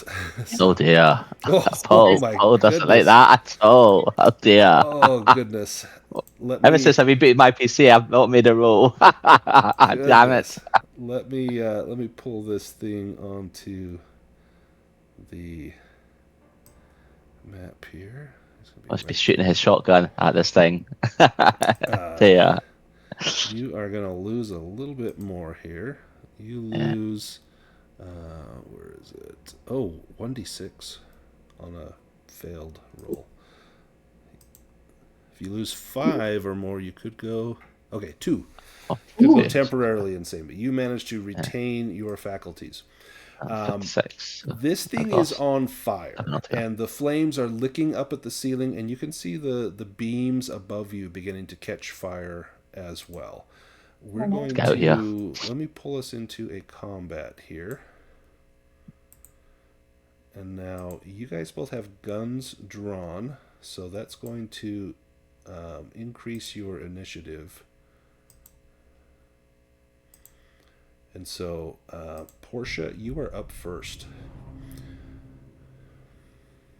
Oh, I have that. Can I do magic while I'm insane? You sure can. Well, okay. Hey. Might as well. You want to try that spell? The fire Yeah. spell? The Howling Fire. Okay, so the Careful. first time you cast it, you need to make a power roll. And so you will roll power. You need to get a hard success. So you need 25 or lower in order to Go succeed Portia. on this casting roll. You can What? push this. And if you push Okay. it, it still goes off, but something bad will happen. Nope. Ooh, Oof. okay. Pushing that, I think. Yep. So you definitely want to push this roll. Yes. For sure. Oh, makes it. You needed a 25, and you got a 25. Great Nice. job. Okay, so to cast this spell, if you click on your, is it under combat? No, gear and cash, I think is spells. Yeah. If you double click on call forth a howling fire, then it will have a cast box up kind of the upper right, and that should deduct the magic points and everything automatically. Yep, so it cost. Wait, hang on. Why'd that take hit points? You would have had. Maybe I didn't reset your magic points. You would have had enough magic points. Let me put your hit points back. There we go. Hey. So it cost you. Oops, it's 8 magic points, not 6. There we go. So it creates a large howling blue flame at a point indicated by the caster. Flammable materials will immediately catch fire. Those witnessing the flame for the first time, but this is not the first time because you guys all just saw it happen. Yep. The flame will inflict 1d6 points of damage plus an additional 1d6 for when the creature remains on fire. So if you roll 1d6. Yes. Go on. Oh. Almost cool. Almost really cool. But it is still on fire. It will continue to take that damage. So let me... So do I roll another 1d6 though? Because it's additional. Oh, per round. Sorry. Yeah, Okay. so the next round he will automatically take that 1d6 until the flame goes out. And then we go to Paul. Your turn. He's buying that shotgun at this thing. So if you remember how to target, you can click on the token and hit T, and it should target them. And then you can click on your shotgun, and it will make that roll. You can move up if you want it to be point blank. Then you'll get a bonus die, but you'll have to get up to, probably like here. Oh. Otherwise, you'll be at kind of your average range. You'll do significantly more damage if you're point blank. Yeah, what's the damn? I think it's probably... It's like 4d6 if you're point blank. Versus just 1d6 or something like that. Or Yeah. how do I target? So I clicked on it. You can click on it and then push the letter T, and it should target it. It'll put like 4 T. little... There you go. Now he's targeted. Perfect. Okay, and combat shotgun. Okay, and you're at point blank range, so Yeah, select just go that. point blank. Excellent. And then you can go ahead on the chat bar. It'll have roll firearms skill. I see it. Yep. Oh. 13. Nice. 13 will work. So now that is that's a hard success. If you can make that an extreme success, it will be penetrating or impaling. And so your shotgun skill is 34. So you need to get that down to a 6. So that would cost you, what is that? 7 points of luck, and you could make that a penetrating roll. Yeah, definitely. So to kind of do that on the just do it on my sheet. Then I don't think I'll kind of do it in the chat. I don't think. I'll take my... Oh yeah, you can. So if you click on it, then it'll have increased success, extreme, -7 luck. Okay. Then you click on that, and there, I see it. Yeah, it should deduct that. Got it. Yep. Yeah, it does. It has. Perfect. Cool. So now you can click on roll damage. You're probably I bet you'll take him out here. Okay, 24 points of damage. So let me inflict pain. How do you take this guy out with an incredible point blank shot with the shotgun? Yeah, I think he's just like, he shouts the name of his father, and he's like, I can't remember the guy's. I can't remember his father. His name. Dad. Dad. He just channels all his hatred into the shot and just unleashes on this thing. pumping do you hit it into in its core. right into the core? So you see it open a hole about the size of a small melon right into its abdomen. Most of the entrails are already hanging out, so it hits it right in the spine. And as it blasts through the spine, it just crumbles like a marionette with the strings cut. And it hits the ground, and this black sludge begins to ooze out of its mouth as the flames pour around it, licking at it, and black caustic smoke begins to boil and bubble out of it. It lies lifeless as the flames continue to consume it, and you can see now that the ceiling of the basement, which would be the floor of the room above you, is on fire. It's probably best to get out of here. Yeah, let's go. Time to leave, I think. Yeah. Yeah. Let me have you both give me a dexterity roll, just to make sure you can get out of here okay. Okay. I need for that 47. I think yep, good. Excellent. Oh, Oh, Do you want to push that roll? yeah. can I grab her as well as I go Yes. out? Oh my god. Oh, Yeah. okay. Give me. Oh, shoot. Since you are helping Paul, you're. Shoot. Portia's still going to suffer damage. You're going to suffer. Ooh. 6 damage. Where does that put you? It's Me or 5. Portia? That's me, is it? Yeah. Okay. Six. So that's also a major wound because you just took more than half of your hit points in a single wound. So you are unconscious as a piece of the house as it begins to collapse strikes you in the leg. And you are not consciously aware as Paul pulls you free from there and carries you back to the car. And as he heads to the car, you can see the smoke pouring out of the house as the walls begin to collapse in, and the flames, a mixture of that blue flame from the magical fire as well as orange from the wood that is being rapidly consumed by these flames. Paul starts the car and begins to drive away, and as the scene ends, you just see kind of the car heading off in the distance, and the camera pans out, and that house is just smoldering and smoking. But you have made it out of the Barnes house. That is the end of Act 2. Nice. And Time to crack open a bottle of wine. Yeah, what a shot. Yeah, right. So, let's Nice. see. You have the second fragment. Here's some rewards. So, for solving the murder of Marco Torres, you know who did it. That's plus 1d4 sanity. For talking your way through the encounter with the Order of the Stone Cultist is an additional plus 1d4. Surviving the minion... Let's see. Surviving the minion of Agrin Talon... Oh, no, here we go. Destroying the minion of Agrin Talon before the flames do is plus 1d6. So you're all going to add 1d6 plus 2d4 points to your sanity score. Nice. Hey. Nice. 10 points. How do I? Again, do I? So you can type... let me type it in here. /R 1d6 plus 2d4. So put a 6, not a 5 in there. But you'll just do the forwards, and it says it's from Portia, but that's from me. Slash R 1d6 plus 2d4. 54.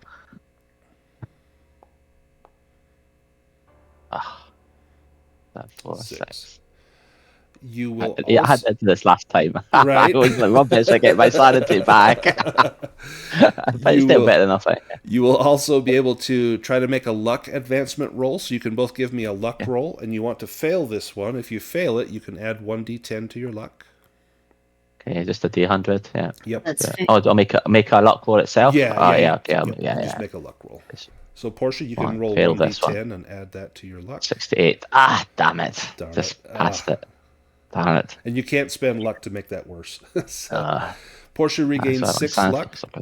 Yay. Now I'm going to activate the development phase. So now you can open your character sheet and go to your skills tab. And then you'll be able to try and improve all of the ones that you have check marks next to. And so if I remember how to do that, I think you can do them all at once. If you go to the skills ribbon, let's see, it should, let me Like the little cogs, right?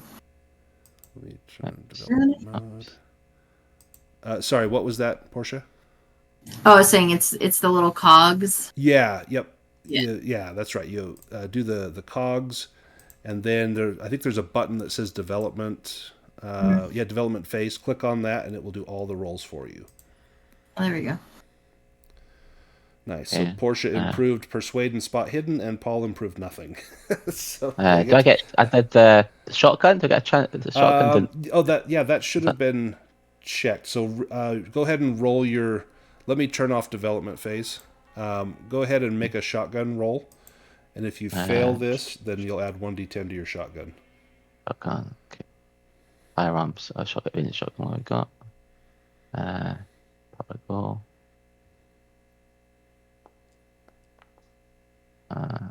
91. Nice. Let's Let's see. Oh, that did it with the point blank. So let me see what. Oops. What roll? Yeah. Or did that? Got a 91, and then there's a 30 came in as well. I guess that's why it was a. But I did it again. Let me just. Let's roll that again, maybe.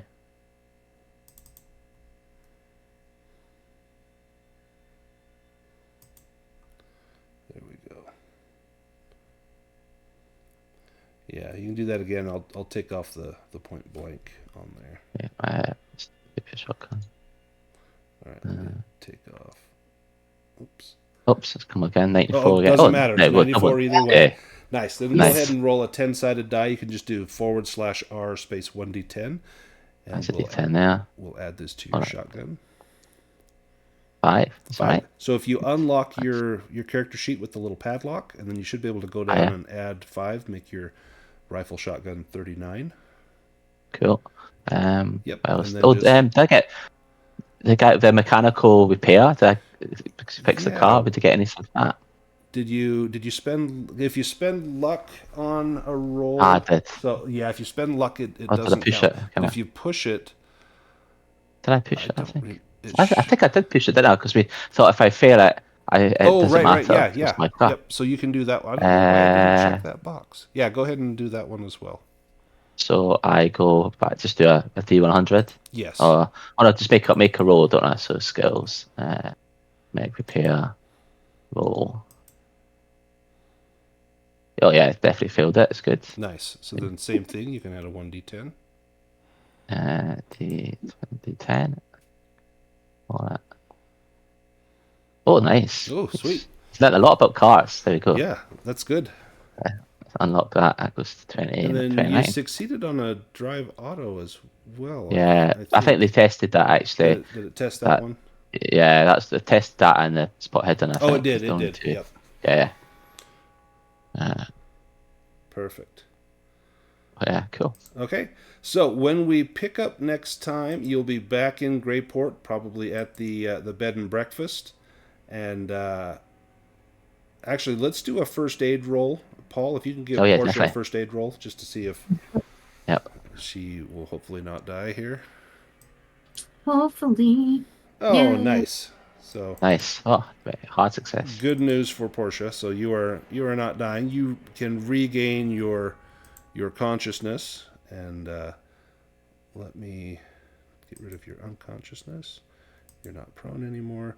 You still have this this major wound, and we will address that next time. Typically, there's going to be time that it takes you to recover. I don't have my book with me, and I don't know the figure offhand, so we'll determine that at the start of next time what your major wound is as you guys kind of head back to town.